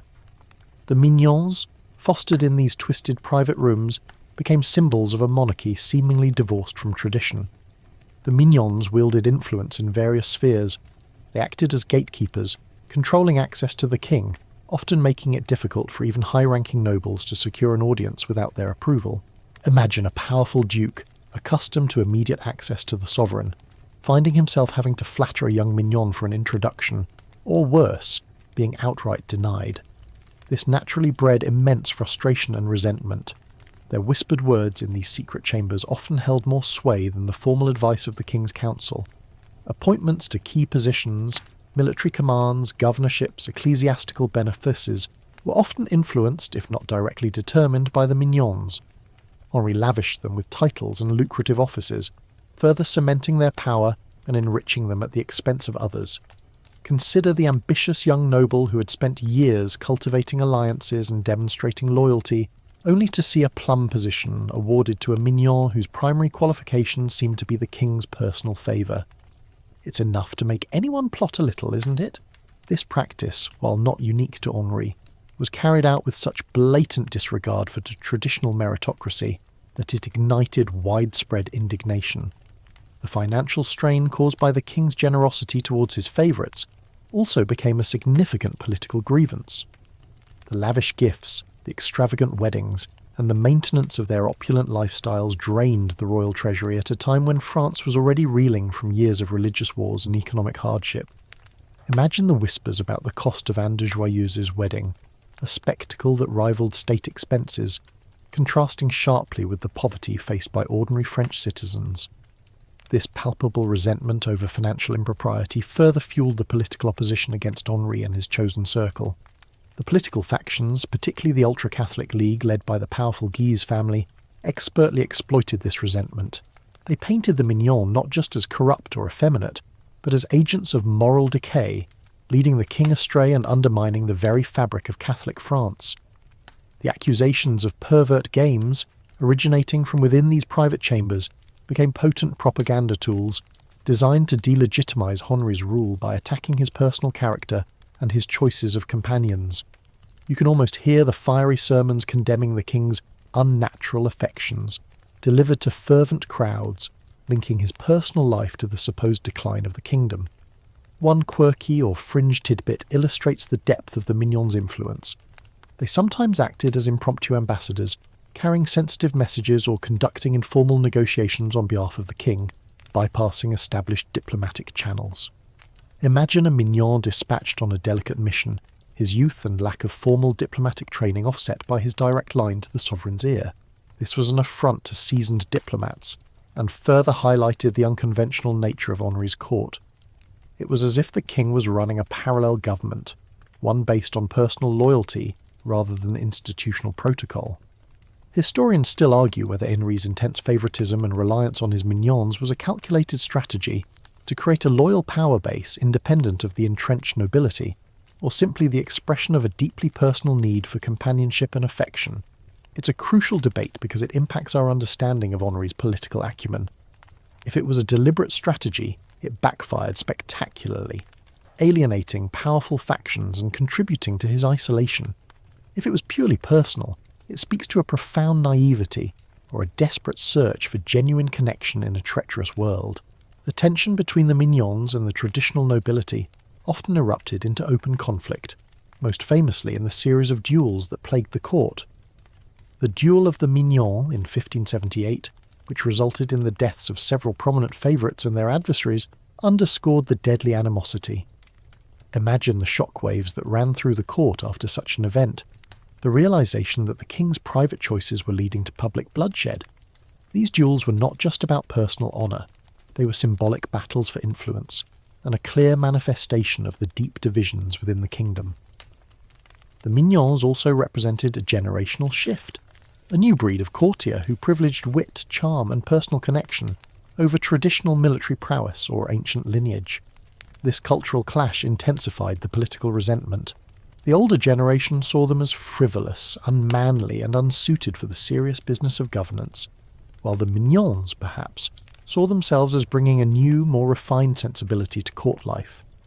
It was a power struggle wrapped in a cultural battle, played out in the opulent settings of the Louvre. The king's perceived indulgence of his mignon made him appear weak and easily manipulated in the eyes of his enemies. This perception undermined his authority as a strong ruler, a crucial factor during the French Wars of Religion, when firm leadership was desperately needed. The notion that the king was more interested in his pervert games than in governing became a powerful narrative that eroded public trust and bolstered the strength of opposition movements. Remember how even crocodile dung sunscreen was seen as effeminate? Imagine the political damage from accusations of cross-dressing and explicit sexual preferences. The political intrigue fostered by the mignons' influence extended to foreign relations as well. Ambassadors from other European courts, often bewildered by Henri's unconventional court, struggled to understand the true lines of power. They had to navigate the influence of the mignons, often finding that formal channels were less effective than cultivating personal relationships with these royal favourites.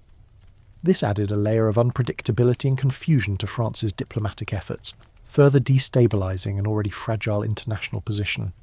Ultimately, the influence of the mignon on political intrigue reveals the intricate and dangerous dance between personal life and public policy in a monarchical system. Henri III's choice of companions, nurtured and indulged in his twisted secret rooms, had far-reaching consequences that reverberated throughout the kingdom. They were not merely figures of gossip. They were active participants in the power struggles of the era, their very existence a challenge to the established order. The resentment and animosity they provoked became a powerful force that alienated critical segments of the nobility and the populace, ultimately contributing to the isolation and downfall of King Henri III. These private rooms, then, were not just havens for personal pleasure, but incubators for political tension, breeding grounds for the very animosity that would eventually consume the king. From the intense political machinations fueled by the mignons, our narrative now broadens to encompass the turbulent backdrop against which Henri III's personal drama unfolded, the brutal and relentless French wars of religion. His reign was inextricably defined by this conflict, and understanding his role within it provides crucial context for the peculiar choices he made in his private life, and how his perceived perversions were weaponized against him. You can almost feel the chilling weight of religious fervour, the constant threat of violence, and the desperate yearning for peace that permeated every aspect of French society. Imagine France in the latter half of the 16th century, a nation torn asunder, not just by political rivalries, but by a visceral, often violent struggle between Catholics and Protestants, Huguenots. Cities were besieged, massacres were commonplace, and the very concept of national unity seemed to be crumbling. Henri III inherited this deeply fractured kingdom, having witnessed the horrors of the St. Bartholomew's Day massacre just 2 years before his ascension. This ongoing, devastating civil war was a mainstream historical fact, the grim reality that shaped every decision, public and private, of his reign. Henry's own stance on the wars of religion was complex and often contradictory, a characteristic that further alienated him from both extreme Catholic and Protestant factions. As Duke of Anjou, he had distinguished himself as a military commander against the Protestants, even leading the siege of La Rochelle. This military background should have endeared him to staunch Catholics. However, as king, he pursued a policy of attempting to achieve peace through negotiation and compromise, issuing edicts of toleration that aimed to reconcile the warring factions. This was a pragmatic approach, born of a genuine desire to end the bloodshed and stabilise his kingdom. However, in the eyes of the ultra-Catholic League, led by the ambitious Guise family, Henri's attempts at conciliation were seen as weakness, even heresy. They believed he was too lenient on the Protestants, and that he was compromising the purity of the Catholic faith. This ideological clash was profound, and it directly fed into the political resentment we discussed previously. The League, supported by Spain and the papacy, saw themselves as the true defenders of Catholicism, and Henri, with his perceived moral failings and pervert games, was deemed an unfit, even dangerous protector of the faith. You can almost hear the thundering sermons from pulpits, denouncing the king's policies and hinting at his personal vices. The League expertly exploited the widespread anxieties about Henri's personal life to undermine his religious authority. His flamboyant dress, his mignons, his alleged effeminacy and sodomy, all were used as evidence that he was not only failing in his kingly duties, but was also morally corrupt and therefore cursed by God. Imagine the psychological impact of such relentless propaganda. The king trying to mediate peace while constantly being branded a degenerate by powerful religious factions. Historians still argue whether Henri's perceived perversions were genuine expressions of his sexuality, deliberate political statements, or simply the exaggerated slander of his numerous enemies. Regardless, they were potent weapons in the religious war. One quirky or fringe tidbit of Henri's involvement in the wars of religion was his strange blend of genuine piety and personal indulgence.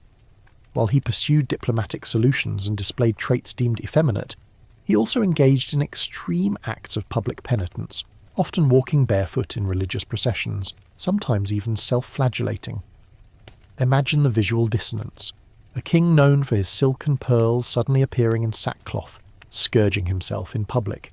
To some, this was profound piety. To others, it was bizarre hypocrisy, another sign of his unpredictable and ultimately untrustworthy nature. It was a calculated attempt to counter the League's accusations of impiety, but it often only added to the confusion surrounding his character. The constant state of war profoundly impacted life within the Louvre, even in the king's private chambers. While these secret rooms offered a refuge, they were not entirely immune. Security would have been paramount, with armed guards strategically placed, hidden passages known only to a trusted few, and a pervasive sense of underlying tension. Every messenger, every visitor, every new face could potentially be an agent of a hostile faction. The king, even in his moments of personal indulgence, could never fully escape the shadow of the conflict. The financial drain of the wars meant that even the lavish entertainments and gifts to the mignons were seen through a lens of national suffering. While courts across Europe were opulent, Henri's extravagance seemed particularly galling when French towns were being burned and citizens massacred in the name of God. This created a profound disconnect between the king and his suffering populace, further exacerbating the political instability. Henri's attempts to assert royal authority and bring an end to the wars led him into direct conflict with the powerful Guise family, who commanded immense popular support, particularly in Catholic Paris. The Day of the Barricades in 1588, when the people of Paris rose up in support of the Guises against the king, was a direct result of this accumulated resentment. Imagine the king, trapped within the Louvre, hearing the sounds of an armed populace building barricades in the streets, demanding his submission or his departure. It was a terrifying moment that highlighted the extent to which he had lost control of his own capital, a mainstream historical fact that marked a turning point in his reign. This event forced Henri to flee Paris, a humiliating retreat that further diminished his prestige and empowered the Catholic League. It solidified the perception that he was a weak ruler, unable to control his own kingdom. From his exile, he would be forced to make desperate choices, directly influenced by the long shadow of the religious wars. The role of religion in shaping perceptions of Henri's perversions cannot be overstated. In 16th century France, religious orthodoxy was paramount. Any deviation from what was considered divinely ordained behaviour, particularly for a monarch, was seen not just as a personal failing, but as an act that could invite divine wrath upon the entire kingdom. Thus, the accusations of sodomy against Henri were not simply insults. They were theological condemnations designed to strip him of legitimacy in the eyes of a deeply pious yet equally fanatical populace. Historians still argue whether Henri's pursuit of compromise was a sign of statesmanship or indecisiveness. On one hand, he sought to end the bloodshed and find a middle ground, a remarkable goal in such a polarised era. On the other, his vacillation and perceived personal weaknesses made him unable to enforce his policies effectively, leaving him vulnerable to both Catholic and Protestant extremists. The wars became an inescapable trap, with his attempts at peace seen as betrayal by both sides.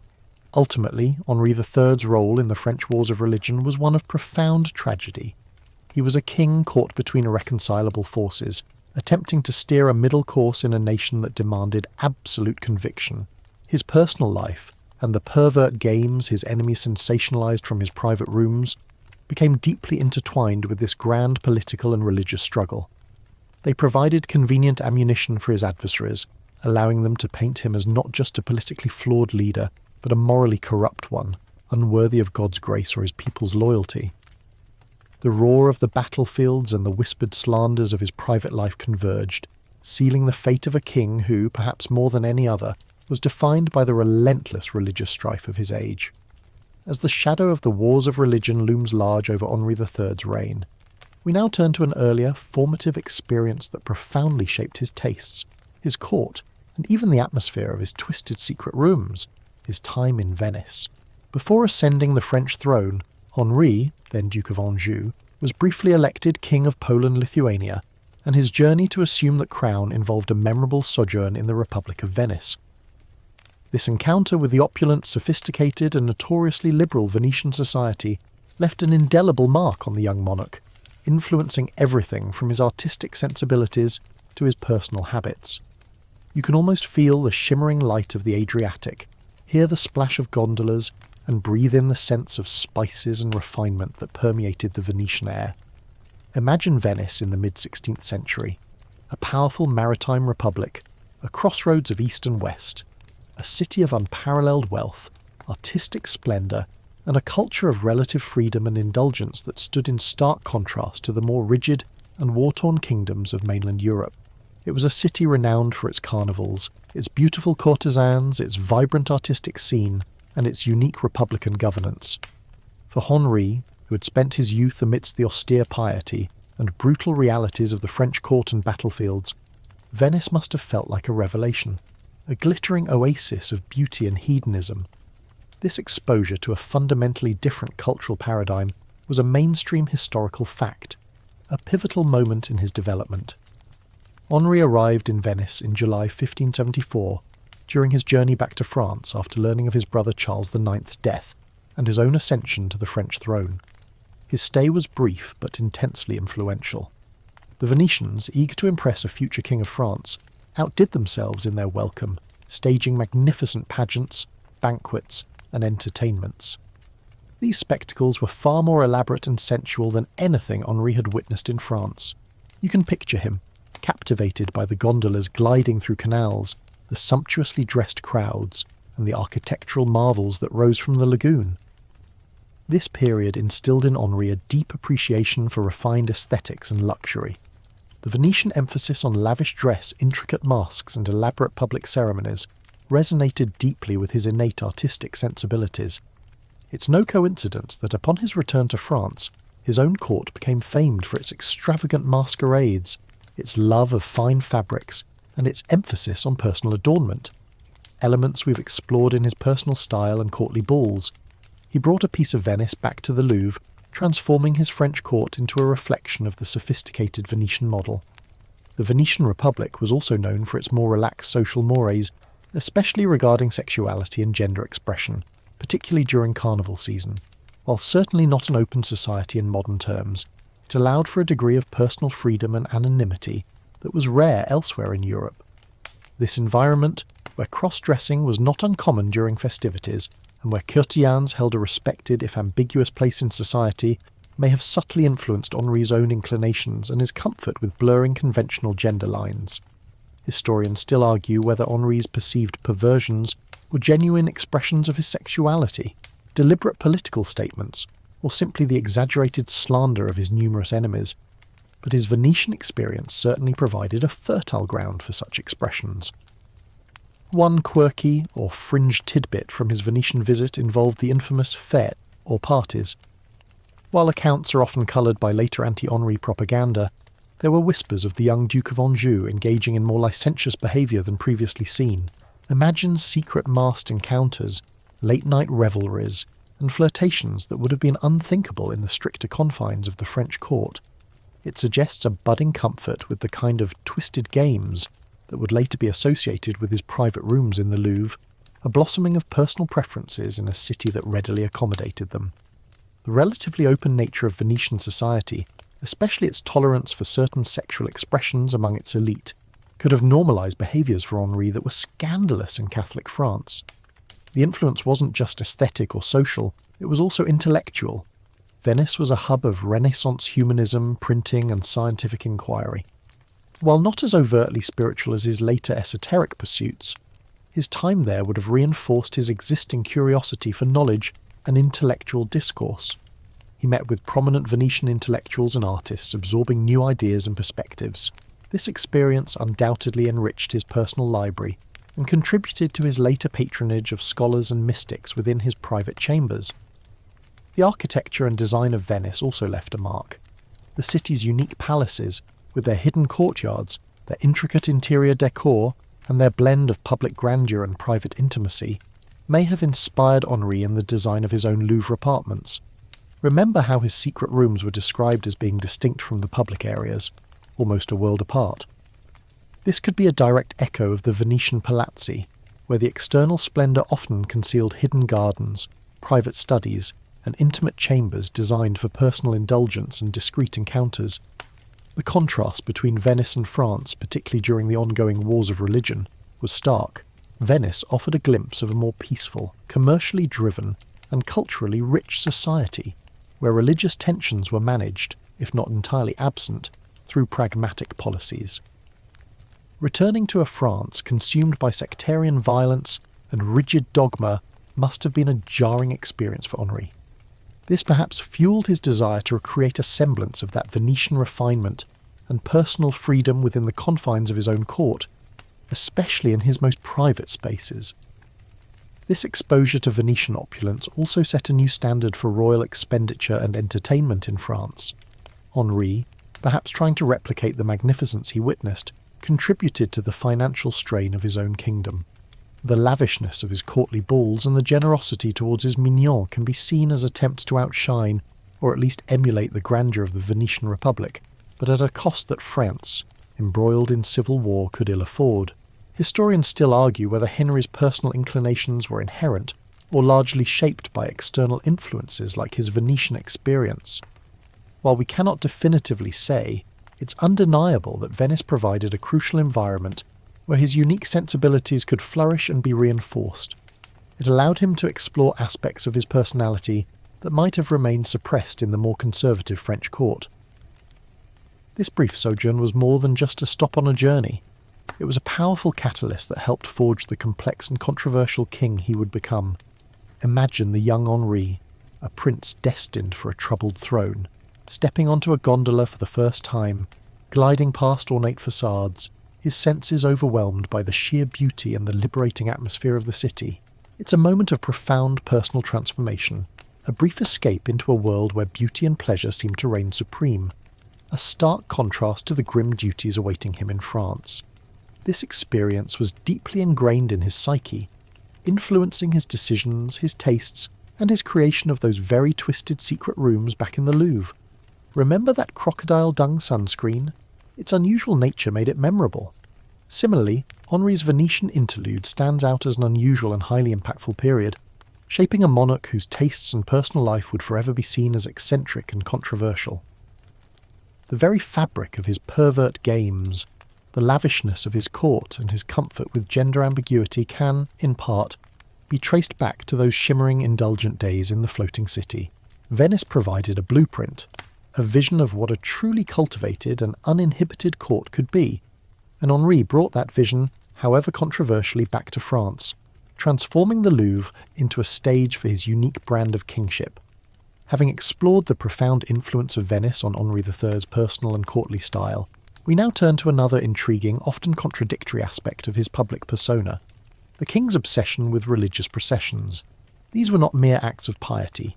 For Henri, they were elaborate theatrical displays, performed with an intensity that often bewildered his subjects, and further fueled the narrative of his bizarre contradictions, especially when juxtaposed with the whispered pervert games of his private chambers. You can almost feel the fervent energy of the crowd, the solemn chants, and the jarring sight of the king transformed. Imagine the streets of Paris not bustling with daily commerce, but lined with solemn, silent crowds. Then a procession approaches. Unlike the grand, colourful royal entries of other monarchs, Henri's religious processions were often sombre, even macabre affairs.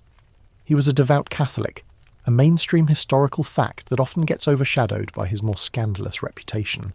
He was deeply committed to his faith, particularly in an era consumed by religious conflict.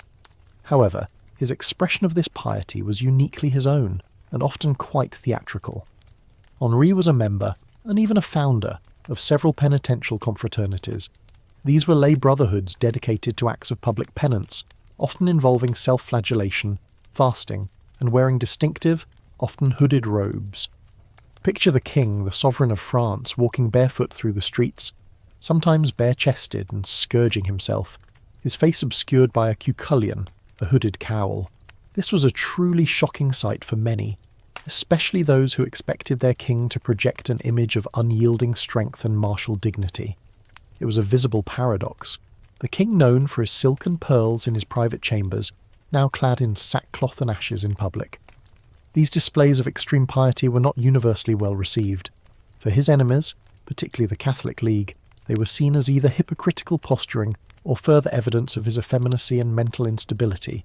How could a king, accused of sodomy, and revelling in luxurious pervert games behind closed doors suddenly appear as a self-abnegating penitent.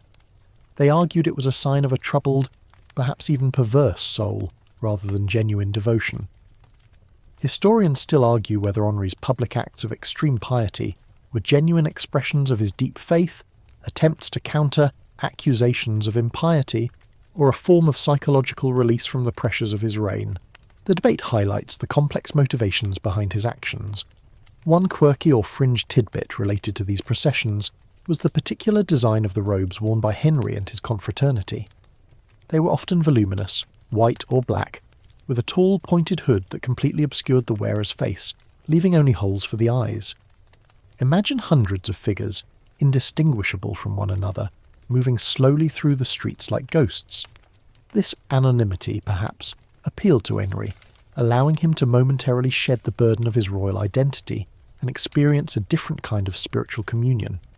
It also, however, added to the unsettling aura that surrounded him, emphasizing his mysterious and contradictory nature. The processions were also strategic.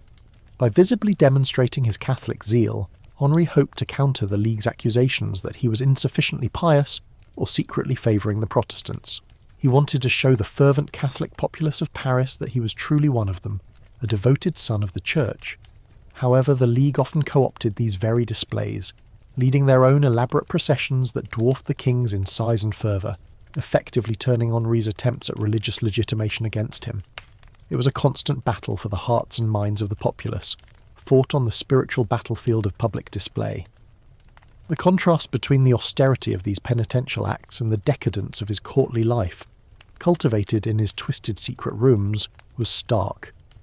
Inside, you might find a king enjoying exotic pets, intellectual discussions, or intimate moments with his mignons, adorned in the finest silks.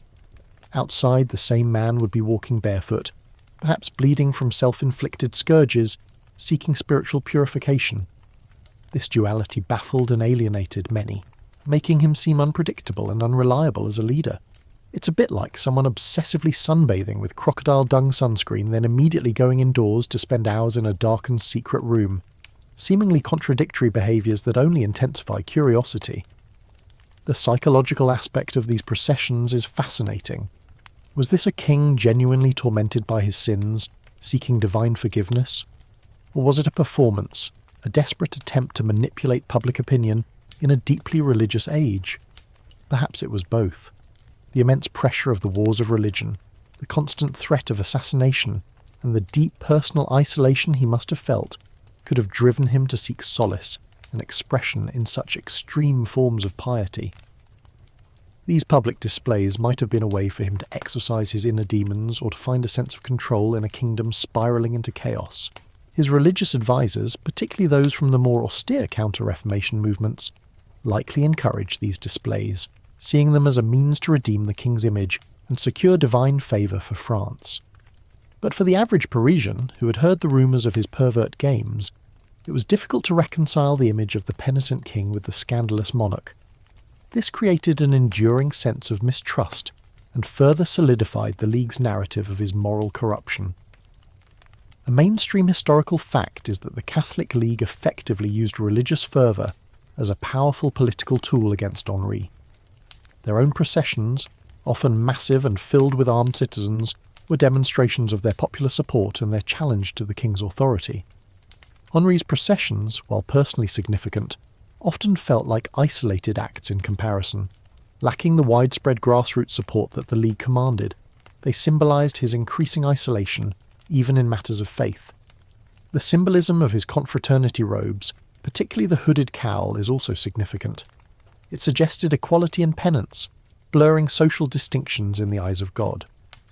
For a king, who was supposed to be set apart, this act of blending in with common penitents was profoundly unconventional. It revealed a desire for spiritual humility, but also contributed to the perception of him as a king who did not fully embrace the regal majesty expected of his office. Ultimately, Henri III's obsession with religious processions, while rooted in genuine Catholic devotion, became another facet of his controversial public image. They revealed a king of profound contradictions, pious yet scandalous, regal yet self-abnegating, powerful yet vulnerable. These theatrical displays, seemingly a world away from the intimate pervert games of his secret rooms, were in fact deeply intertwined with them. Both elements fueled the propaganda war against him, creating a bewildering portrait of a monarch who defied categorization, a king whose spiritual struggles and personal choices were relentlessly scrutinized and weaponized in the relentless battle for the soul of France. From the curious spectacle of Henri III's religious processions, our gaze must now broaden to the inexorable march of history, specifically the decline of the Valois dynasty's power, a process that accelerated dramatically under Henri's reign. The twisted secret rooms and his personal eccentricities, while fascinating, existed within this larger narrative of a ruling house grappling with a kingdom increasingly beyond its control. You can almost feel the foundations of power crumbling, the erosion of authority, and the growing sense of impending change that hung heavy in the air of the Louvre. Imagine the Valois dynasty, once a mighty and glorious line that had ruled France for centuries, now facing a confluence of devastating challenges. The French wars of religion, a relentless civil conflict that spanned decades, had bled the treasury, decimated the population, and fractured the political unity of the kingdom. Henri III inherited this deeply troubled legacy from his brothers, and despite his genuine attempts to bring peace and stability, the forces arrayed against him proved overwhelming. This gradual weakening of royal authority was a mainstream historical fact, but Henri's unique character and choices undeniably contributed to its acceleration. One of the primary reasons for the decline was the Valois' inability to produce a direct male heir. Henri III was the last surviving son of Henri II and Catherine de' Medici. His brothers, Francis II and Charles IX, had both died young, leaving no legitimate male issue. Henry himself, despite his marriage to Louise of Lorraine, also failed to produce an heir. This dynastic crisis was not merely a personal tragedy, it was a profound political vulnerability. The absence of a clear, universally accepted successor created immense uncertainty and fueled the ambitions of rival factions, particularly the powerful Guise family, who saw an opportunity to seize power themselves. You can almost hear the anxious whispers in the court, the desperate hopes for a pregnancy that never came, and the grim realization that the Valois line was nearing its end. The constant need for funds to prosecute the wars of religion, coupled with Henri's own lavish expenditures on his court, his mignons and his elaborate entertainments, severely strained the royal treasury. France was economically exhausted, and the king's inability to control spending, or to effectively raise new revenues, led to widespread discontent. This financial crisis eroded public trust, and made it difficult for Henri to implement effective policies, or to maintain the loyalty of his troops and administrators. Remember how the cost of Anne de Joyeuse's wedding was scandalous. This extravagance, seen against the backdrop of national penury, symbolised the king's perceived detachment from the suffering of his people. The rise of powerful noble factions, most notably the Catholic League led by the Guise family, further undermined royal authority. This was not just a religious movement, it was a political party, almost a state within a state, with its own army, its own treasury, and immense popular support, particularly in Catholic cities like Paris. The League directly challenged Henri's sovereignty, often acting independently of his will and openly defying his decrees. Imagine the frustration of a king, nominally in charge of his kingdom, but constantly battling powerful subjects who commanded greater loyalty from the populace than he did.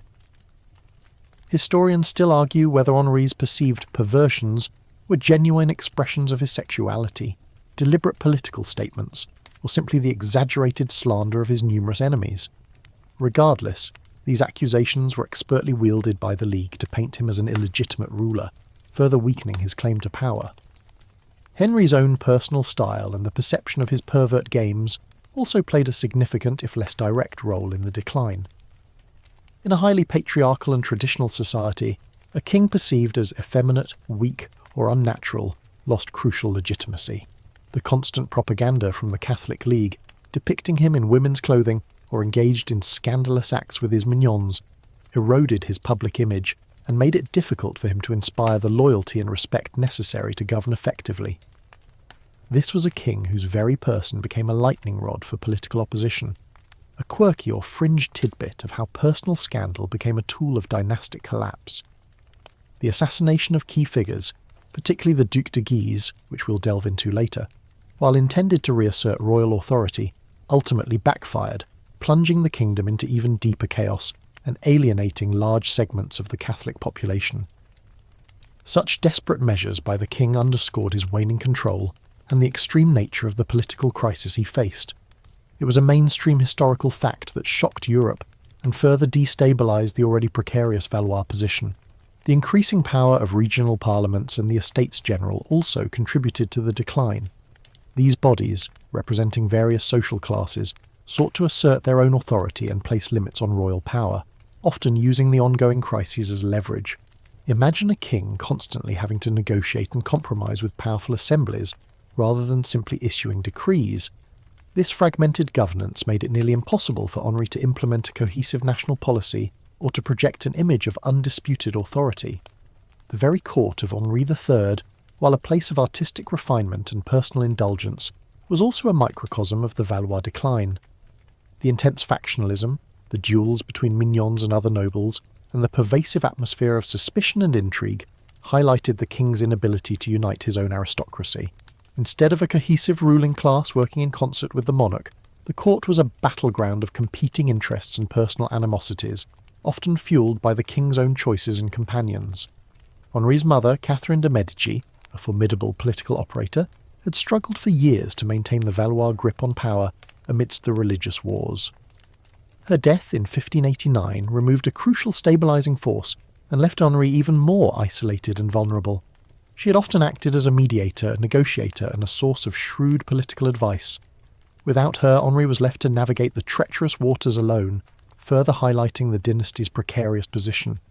Historians still argue whether the decline of the Valois dynasty was inevitable, given the forces of religious conflict and the rise of powerful noble houses, or if Henri III's personal choices and political missteps accelerated its demise.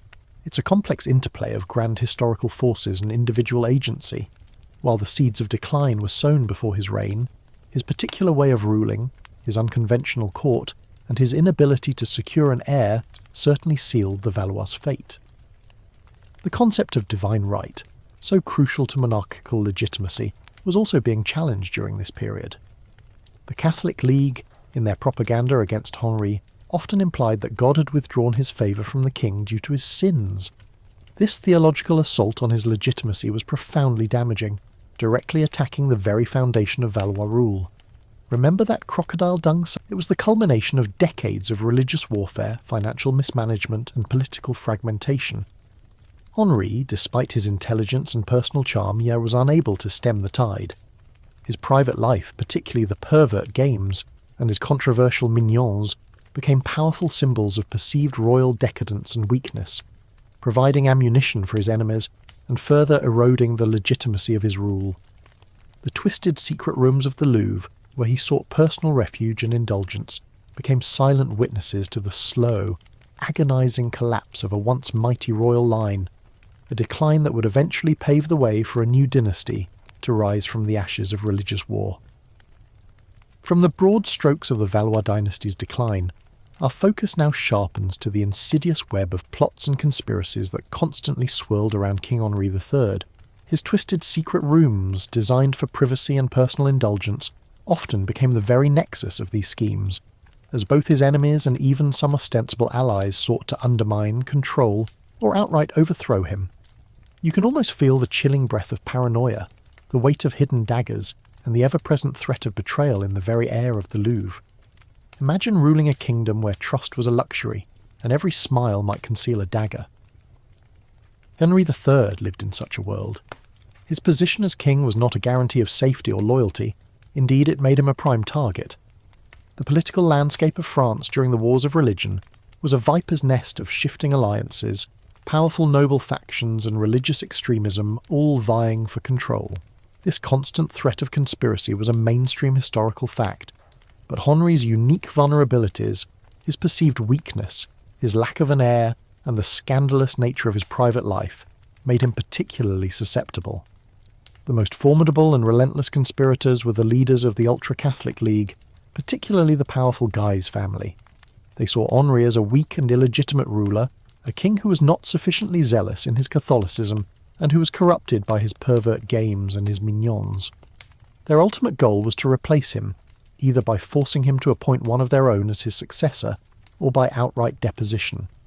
They constantly plotted to control the Estates General, to rally popular support in Paris, and to secure foreign backing from Spain and the papacy. You can almost hear the fervent discussions in their clandestine meetings, plans laid to exploit every one of Henri's perceived flaws. These plots weren't just about political power, they were often cloaked in religious righteousness. The League's propaganda tirelessly depicted Henri as a debauched monarch, a sodomite and an effeminate ruler, whose personal sins brought God's wrath upon France. This narrative was incredibly effective in a deeply religious society, turning ordinary citizens against their king. Imagine the pamphlets circulating through the streets, luridly detailing the king's alleged pervert games in these very secret rooms, designed to ignite moral outrage and justify rebellion. One quirky or fringe tidbit involves the use of astrologers and soothsayers by both Henri and his enemies to uncover plots or predict outcomes. While Henri famously consulted such figures in his private chambers, his adversaries also used them, sometimes even attempting to manipulate information or spread false prophecies to destabilize the king's already precarious position. It highlights the pervasive belief in the supernatural and the lengths to which all parties would go to gain an advantage in this high-stakes game of survival. Imagine a desperate conspirator consulting a seer, hoping for a sign that their plot against the king would succeed. Henri's own strategies to counter these conspiracies often involved a delicate dance of counter-espionage, bribery, and attempts to play his enemies against each other. He maintained a network of spies and informants, some of whom undoubtedly had access to the inner workings of his private court, including the activities within his twisted secret rooms. He needed to know who was whispering what, who was meeting whom, and who was actively plotting his demise. This constant need for surveillance must have fostered an atmosphere of profound distrust, even among his closest confidants. However, the king's reliance on his mignon inadvertently created another layer of vulnerability. While they were fiercely loyal to him, their perceived arrogance and undue influence alienated powerful nobles, some of whom then became prime targets for recruitment by conspiratorial factions. Imagine a disgruntled nobleman, sidelined by a young mignon, being approached by a League agent with an offer to join a plot against the king. The resentment brewed in these private chambers spilled out into the broader political arena, fueling the very conspiracies Henri was trying to suppress. Historians still argue whether Henri III was genuinely paranoid about the plots against him, or if he simply understood the brutal realities of the political landscape he inhabited. Given the numerous attempts on his life and his authority, a degree of paranoia would have been entirely rational. The conspiracies were not imagined. They were very real and deeply threatening. The debate often centres on whether his actions were shrewd responses to genuine threats or miscalculations driven by his own personal insecurities. The Day of the Barricades in 1588 stands as a stark testament to the success of the League's conspiracies. When Henri attempted to reassert his authority in Paris by bringing in Swiss guards, the city rose up in armed rebellion, building barricades and effectively trapping the king within the Louvre. This was not a spontaneous uprising. It was a meticulously planned insurrection, orchestrated by the Guises. Imagine the humiliation and terror of the king, cut off from his capital, forced to escape through secret passages and flee Paris under the cover of night. This mainstream historical fact dramatically illustrated the extent to which the League had infiltrated and controlled the very heart of his kingdom. This forced flight from Paris left Henri deeply isolated and desperate. It drove him to make an audacious and ultimately fateful decision: to eliminate the head of the Catholic League, Henri, Duke of Guise. This was an act of extreme political manoeuvring, a direct response to the unrelenting conspiracies that threatened to unseat him. He saw the Guise as the orchestrator of all plots against him, the ultimate obstacle to his rule. The pervasive nature of these plots meant that even within the supposed safety of his twisted secret rooms, Henri could never truly relax. Every meal might be poisoned, every new servant a spy, every whispered conversation a potential trap. The very intimacy of these spaces, while offering solace, also made them potential sites of betrayal. A close confidant, a trusted mignon, could always be turned, or simply reveal too much under duress.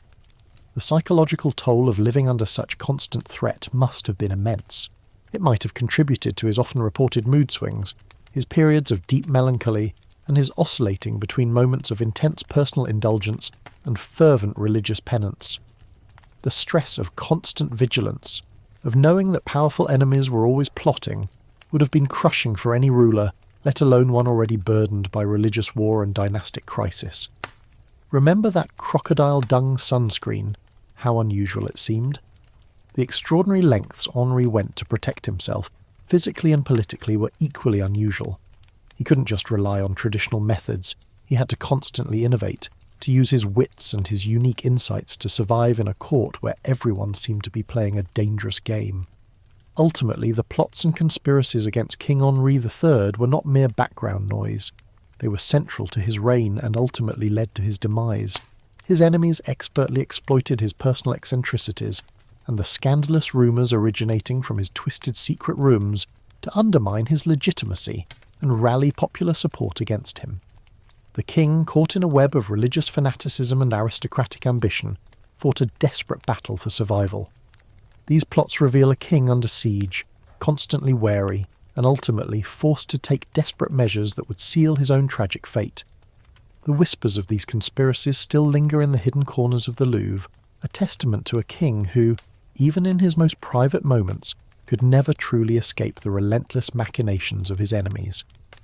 From the relentless pressure of constant plots and conspiracies, we now arrive at a pivotal, brutal moment in Henri III's reign, the assassination of the Duc de Guise.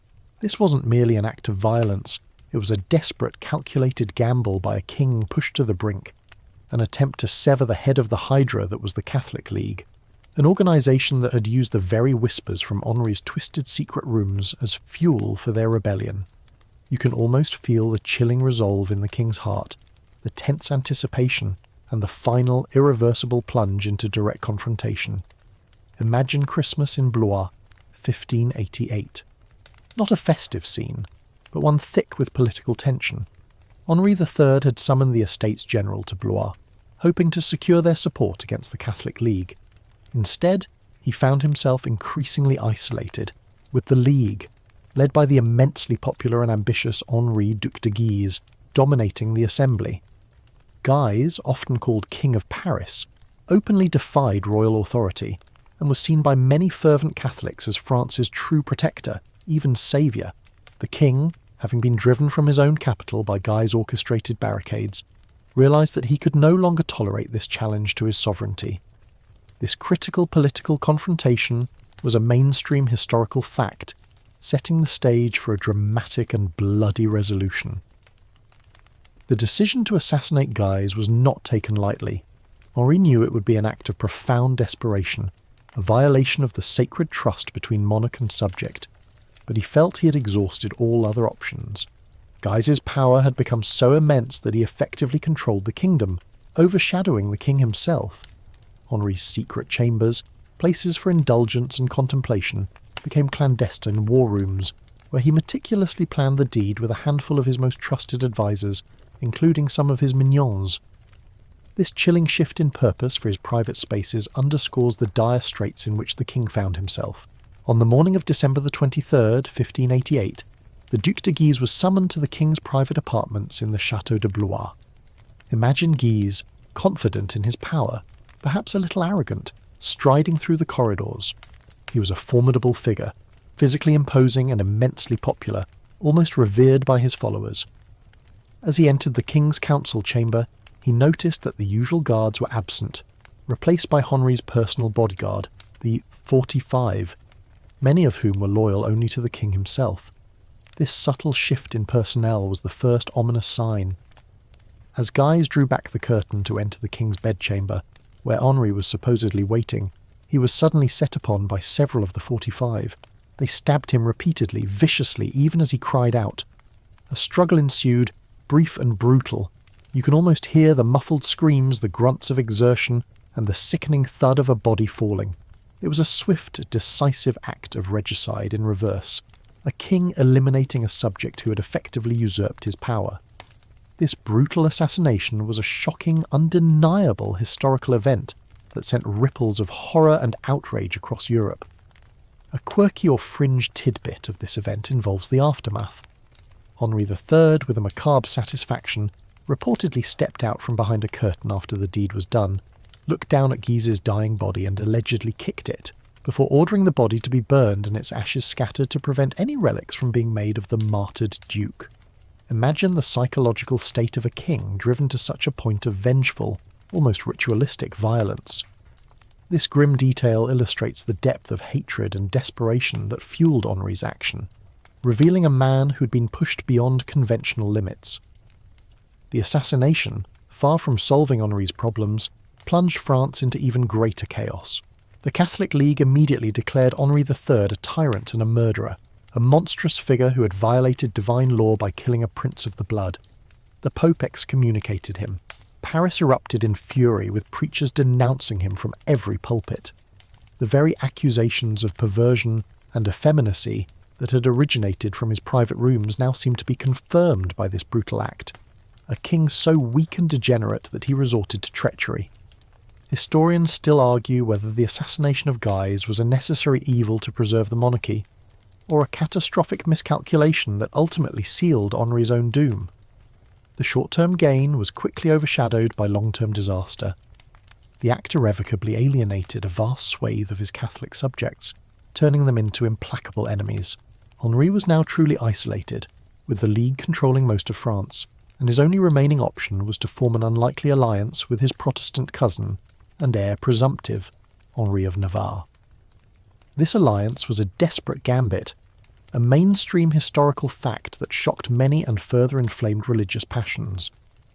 The pervert king was now allied with the heretic prince.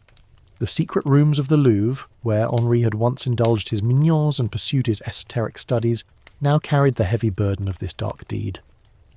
The whispers of pervert games were replaced by the chilling echoes of murder, transforming these spaces from sites of scandal into scenes of political assassination. The king had used the element of surprise, the cloak of privacy, typically associated with these rooms, to commit an act that would define the remainder of his reign. The psychological impact on Henri must have been profound. He had crossed a moral Rubicon, committing an act that was deeply abhorrent to many, even by the brutal standards of the 16th century. He had sought to reclaim his power, but in doing so he had forfeited much of his legitimacy and moral standing. This desperation reveals a king who was not just an aesthete or a pleasure seeker, but a calculating and ruthless survivor, pushed to the limits by the forces arrayed against him. The assassination also had immediate repercussions for the mignons. While some may have been involved in the planning, the act itself highlighted the extreme dangers of loyalty to a king under siege. It underscored the brutal political reality that even royal favourites were vulnerable in a world where power was constantly contested through violence. The world they inhabited, cultivated in these twisted rooms, was far from immune to the harsh realities of rebellion and revenge. Remember that crocodile dung sunscreen from earlier? It highlighted Henri's unusual nature. This assassination too was an unusual extreme measure, revealing a king who would resort to anything to survive. It was a desperate attempt to clean the slate, to remove the most powerful thorn in his side, but it ultimately proved to be a self-inflicted wound, poisoning the last few months of his reign. The legacy of the assassination of the Duc de Guise is one of profound tragedy and political irony. Henri III, attempting to assert his authority and save his dynasty, instead ensured its rapid demise. The act solidified the image of him as a tyrannical, untrustworthy ruler, even among those who might otherwise have supported the monarchy. It pushed his enemies to even greater acts of vengeance and hastened the end of the Valois line. The blood spilled in Blois, a desperate move hatched in the privacy of royal chambers, echoed throughout France, sealing the king's tragic fate and ensuring that his reign would forever be remembered for its violent end. The twisted secret rooms had borne witness to many secrets, but none as deadly and impactful as the one conceived and executed within their walls. From the chilling aftermath of the Duc de Guise's assassination, our journey now turns to the final, tragic chapter of King Henri III's life, his final days and demise. Having committed an act of unprecedented political violence, Henri found himself increasingly isolated, his reign spiralling towards its inevitable, violent conclusion. His twisted secret rooms, once havens of personal indulgence and clandestine plots, now became silent witnesses to a king on the defensive, haunted by the consequences of his desperate actions. You can almost feel the profound sense of urgency, the desperate scramble for survival, and the looming shadow of an inescapable fate. Imagine Henri III in the months following the Guy's assassination. His position was precarious to say the least. The Catholic League, now fanatically driven by vengeance, declared him a tyrant and a heretic. Paris, his own capital, was openly in rebellion, rejecting his authority and burning his effigies in the streets.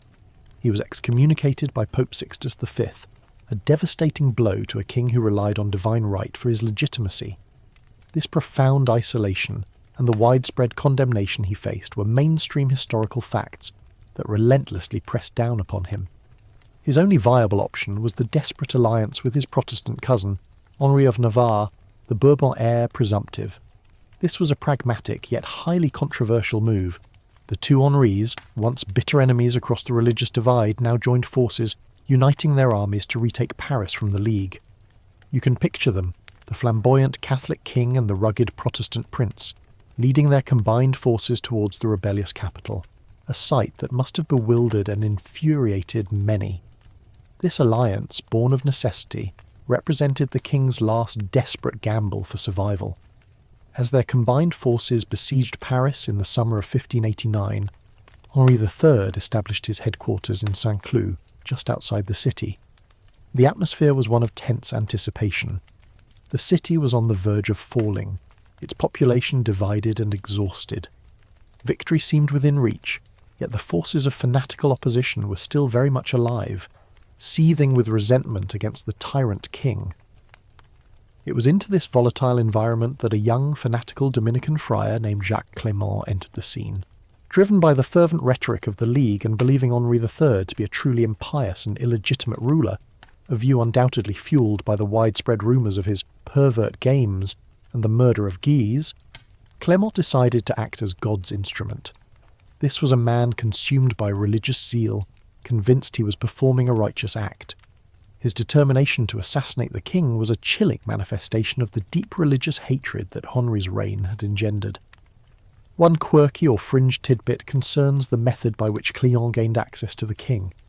He claimed to have urgent dispatches from a royalist in Paris, and, playing on the king's desperation for intelligence from the besieged city, he was granted a private audience. Imagine the friar, seemingly humble and pious, being ushered into the king's personal tent or a private chamber, the very type of secluded space Henri often preferred for sensitive conversations. This preference for private audiences, a feature of his twisted secret rooms, inadvertently created the perfect opportunity for his assassin. On August 1st, 1589, Clément was admitted to Henri III's presence. As the king read the letter Clément had presented, the friar suddenly pulled out a knife, concealed in his sleeve, and plunged it into Henri's abdomen. You can almost hear the gasp, the sudden commotion, the horrified cries of the attendants. The king, wounded, managed to pull the knife out and strike Clément with it before collapsing. Clément himself was immediately cut down by the king's guards, including some of his loyal mignons who had remained by his side. The violence, so often a backdrop to Henri's reign, now struck him directly. The wound, initially not appearing fatal, quickly proved otherwise. Henri was attended by his physicians, but the age lacked the medical knowledge to properly treat such an injury, particularly one that likely caused internal bleeding.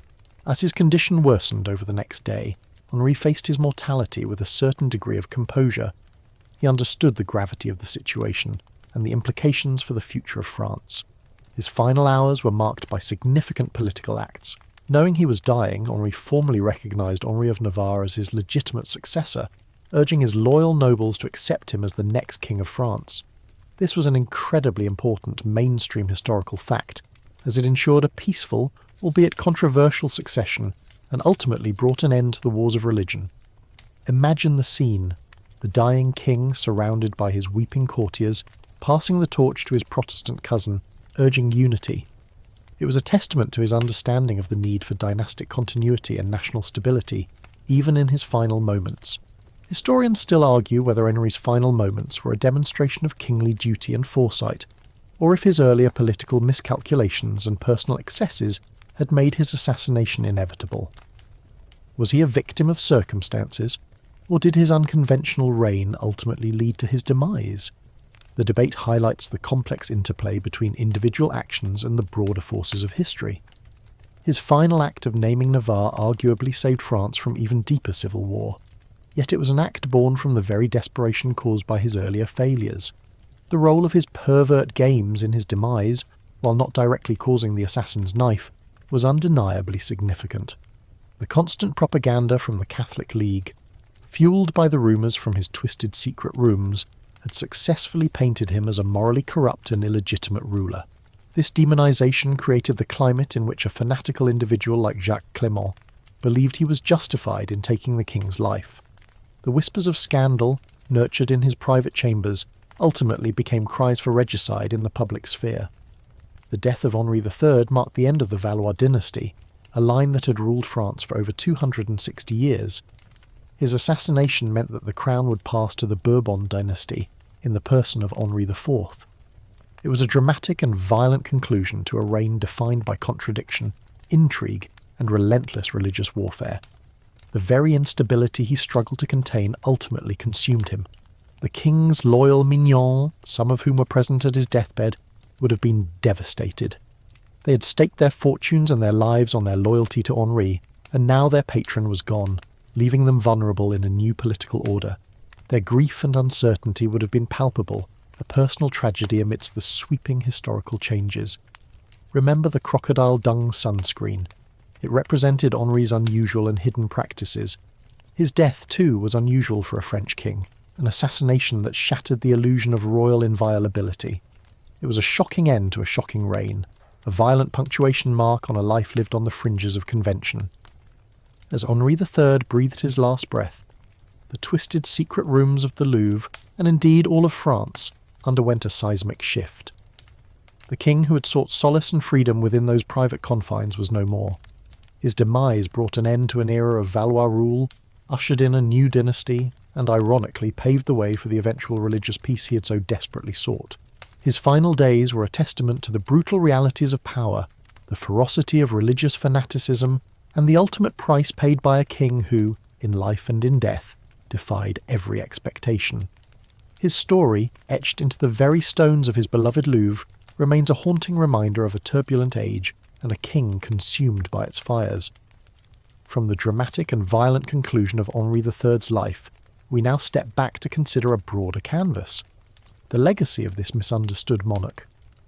For centuries his image has been coloured by the very whispers that originated from his twisted secret rooms and by the sensational accusations of his enemies. Yet, a closer look reveals a figure far more complex than the caricature. A king whose reign, despite its turmoil, left an indelible mark on French history. You can almost feel the weight of historical judgment, the shifting sands of interpretation, and the enduring mysteries that still cling to his name.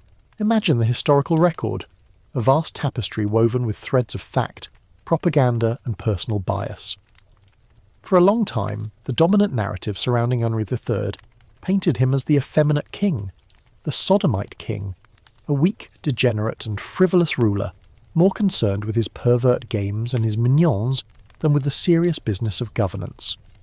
This narrative was largely constructed by his political and religious enemies, particularly the Catholic League, who found his unconventional personal life a potent weapon to undermine his legitimacy and ultimately justify his assassination. This negative portrayal, perpetuated for centuries, was a mainstream historical fact, deeply ingrained in popular imagination. However, modern scholarship has begun to challenge this simplistic caricature, seeking to understand Henri III within the complex context of his time. Historians now delve deeper into the political motivations behind the accusations, recognizing that terms like effeminacy and sodomy were often wielded as political insults rather than precise descriptors of sexual orientation, particularly against rulers who were perceived as weak or tyrannical. The debate continues. Historians still argue whether Henri's perceived perversions were genuine expressions of his sexuality, deliberate political statements, or simply the exaggerated slander of his numerous enemies. This ongoing scholarly re-evaluation is a crucial part of his legacy. One of his most significant, yet often overlooked legacies is his intelligence and genuine intellectual curiosity. As we explored in his esoteric pursuits, Henri was a highly educated and cultured monarch, fluent in several languages, deeply interested in philosophy, art, and the nascent sciences of his time. He cultivated a sophisticated court that, despite its controversies, was a hub of artistic and intellectual activity. He appreciated beauty and craftsmanship, and his personal library was extensive, reflecting a mind that constantly sought knowledge. This intellectual depth contradicts the image of a mere pleasure seeker and speaks to a king who engaged with the world on multiple levels. His attempts to bring an end to the French wars of religion also form a crucial part of his legacy. While he ultimately failed to achieve lasting peace in his lifetime, his consistent efforts to mediate between warring factions and his willingness to pursue a policy of religious toleration, however limited by the pressures of his age, reveal a pragmatic and perhaps visionary approach to governance. He understood that endless civil war was destroying France, and he genuinely sought a path to reconciliation.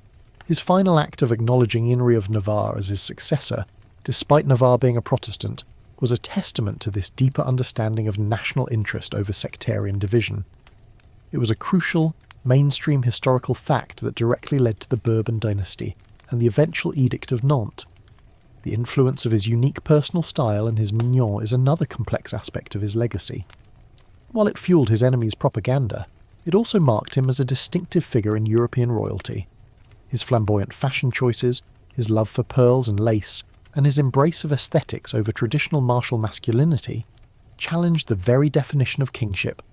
He was a king who dared to be different, a quirky or fringe tidbit that makes him endlessly fascinating. In a way, he foreshadowed later developments in royal image-making, where personality and cultural influence played as significant a role as military prowess. His reliance on his mignons, while politically disastrous in many ways, also speaks to a particular leadership style, one that valued personal loyalty and companionship in a treacherous world.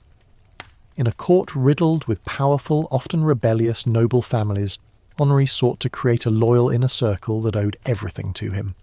While this alienated the old aristocracy, it reveals a king attempting to forge a new kind of power base, albeit unsuccessfully. The tragedy of his assassination underscores the intensity of the religious and political passions of his era. He became a martyr, not for a cause he actively chose, but as a victim of the very hatred and division he struggled to contain. His death, a direct consequence of the League's relentless campaign against him, highlighted the dangerous power of fanaticism and the fragility of royal authority in a fractured kingdom. Henri III's legacy is also tied to the decline of the Valois dynasty. While forces beyond his control certainly contributed to its end, his inability to produce an heir, his financial mismanagement, and his controversial personal life all played a role in accelerating the demise of his royal house. He was the last Valois king of France, and his reign effectively closed a chapter in French history, paving the way for the new Bourbon era. Despite the controversies, or perhaps because of them, Henri III remains one of France's most intriguing monarchs. He was a man of paradoxes, deeply pious yet accused of profound immorality, highly intelligent yet prone to political miscalculation, desiring peace yet instigating brutal acts. His reign was a microcosm of the larger convulsions of 16th century Europe, where old orders were crumbling and new ones struggled to be born. Remember that crocodile dung sunscreen? It's memorable because it's so unexpected, so peculiar. Henri III's entire reign is like that, full of unexpected, peculiar details that defy easy categorization. He frustrates simple historical judgments precisely because he was so individual, so complex, so contradictory. The twisted secret rooms of the Louvre, where he indulged his personal tastes and allegedly played his pervert games, are central to his enduring mystique. They represent the hidden, unconventional core of a king who refused to fit neatly into prescribed roles. These spaces, once targets of scandalous whispers, are now symbolic of the ongoing historical debate surrounding him. The tension between public image and private reality, between political necessity and personal inclination. Ultimately, Henri III's legacy is a testament to the enduring power of historical narrative and the importance of critical re-evaluation. He was more than the effeminate king of hostile propaganda. He was a complex, culturally sophisticated and ultimately tragic figure who governed France during one of its most brutal and transformative periods. His life and reign force us to confront uncomfortable questions about power, sexuality, religion, and the shifting sands of morality.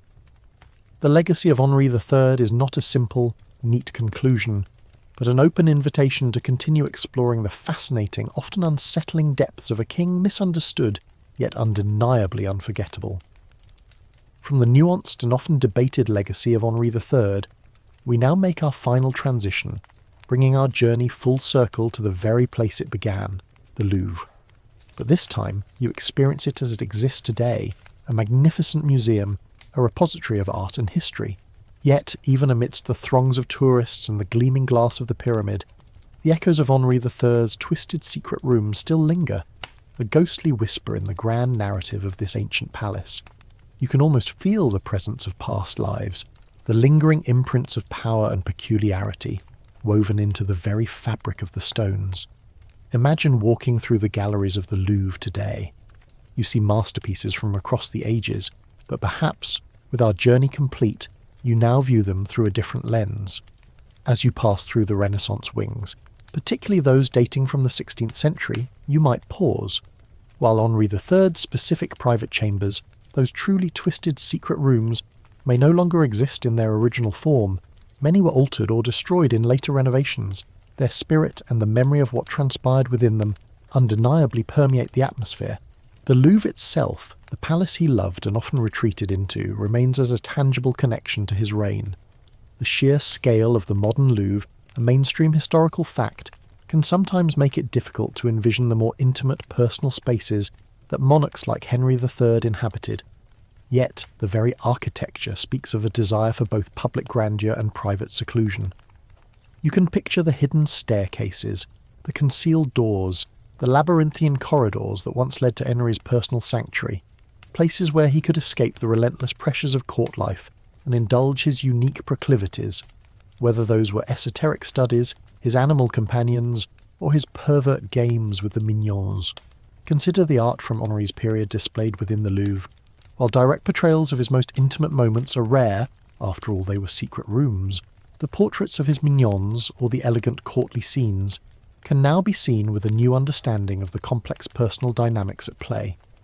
The lavishness of the clothing, the intricate details, the almost theatrical poses, all echo the unique aesthetic sensibility that Henri cultivated, a style born in part from his Venetian influence and nurtured in his private world. You might see a pearl-adorned ruff in a painting and instantly recall the king's controversial fashion choices. The enduring mystery surrounding his personal life, particularly the nature of his relationships within those secret rooms, continues to be a point of fascination and academic debate. Even today, historians still argue whether Henri's perceived perversions were genuine expressions of his sexuality, deliberate political statements, or simply the exaggerated slander of his numerous enemies. This unresolved question keeps his memory alive, drawing scholars and curious minds alike back to his complex reign. The Louvre, as a centre of historical inquiry, naturally serves as a silent partner in this ongoing conversation. One quirky or fringe tidbit is that guides and art historians sometimes point out architectural anomalies or remnants of older structures within the Louvre that hint at its past as a living palace, rather than just a museum. Perhaps a slight misalignment in a wall, a door that seems out of place, or a peculiar window overlooking an inner courtyard. These could be vestigial clues to the secret passages and hidden chambers where Henri conducted his most private affairs. Imagine standing in a bustling gallery and noticing a subtle, architectural detail that whispers of centuries-old secrets. It's almost like a hidden message left by the past. The political tensions that consumed Henri III's reign, born of the wars of religion, and the challenge from the Catholic League, also resonate within the Louvre's historical narrative. The palace witnessed plots, assassinations, and the eventual expulsion of the king from his own capital during the Day of the Barricades. While the museum now speaks of peace and cultural exchange, the very stones remember the chaos and violence that once unfolded within and around its walls. The ghost of Henri, a king embattled and ultimately betrayed, still walks these halls, a testament to the brutal political realities of his time. The irony of the Louvre as a modern tourist destination is profound. Millions now wander freely through spaces that were once guarded jealously, reserved for the king and his chosen few. The very public nature of the museum stands in stark contrast to the profound secrecy that defined Henri's inner life. This transformation speaks to the passage of time, the changing nature of power, and the evolution of a palace from a royal residence into a public treasure. Even if you can't specifically point to Henri III's Pervert Games Room on a map today, the concept of these spaces remains potent. They symbolise the intimate, often scandalous intersection of personal desires and public power. They remind us that history is not just about grand battles and political treaties, but also about the hidden lives, the private inclinations and the secret struggles of the individuals who shaped it. The stories whispered about these rooms fueled propaganda and shaped perception, affecting the course of a nation. The legacy of Henri III's controversial court continues to spark debate and reinterpretation. His role in bridging the Valois and Bourbon dynasties, his complex character, and the sheer drama of his life ensure his place as a figure of enduring historical interest. The Louvre, as a symbol of French cultural heritage, inadvertently preserves the memory of this king, allowing his story to continue echoing through its vast, echoing spaces. As you conclude your imagined walk through the Louvre, you might find yourself reflecting on the profound human element within this grand historical narrative. Henri III, for all his royal stature and political machinations, was a man seeking connection, understanding, and perhaps even acceptance in a world that often condemned his truest self. His twisted secret rooms were not just places of vice, as his enemies claimed. They were also spaces of refuge, creativity, and the unfolding of a unique, deeply personal existence. Remember that crocodile dung sunscreen, how it felt so uniquely personal and strange? Henri's rooms were like that, a testament to his deeply individual nature in a deeply conformist age.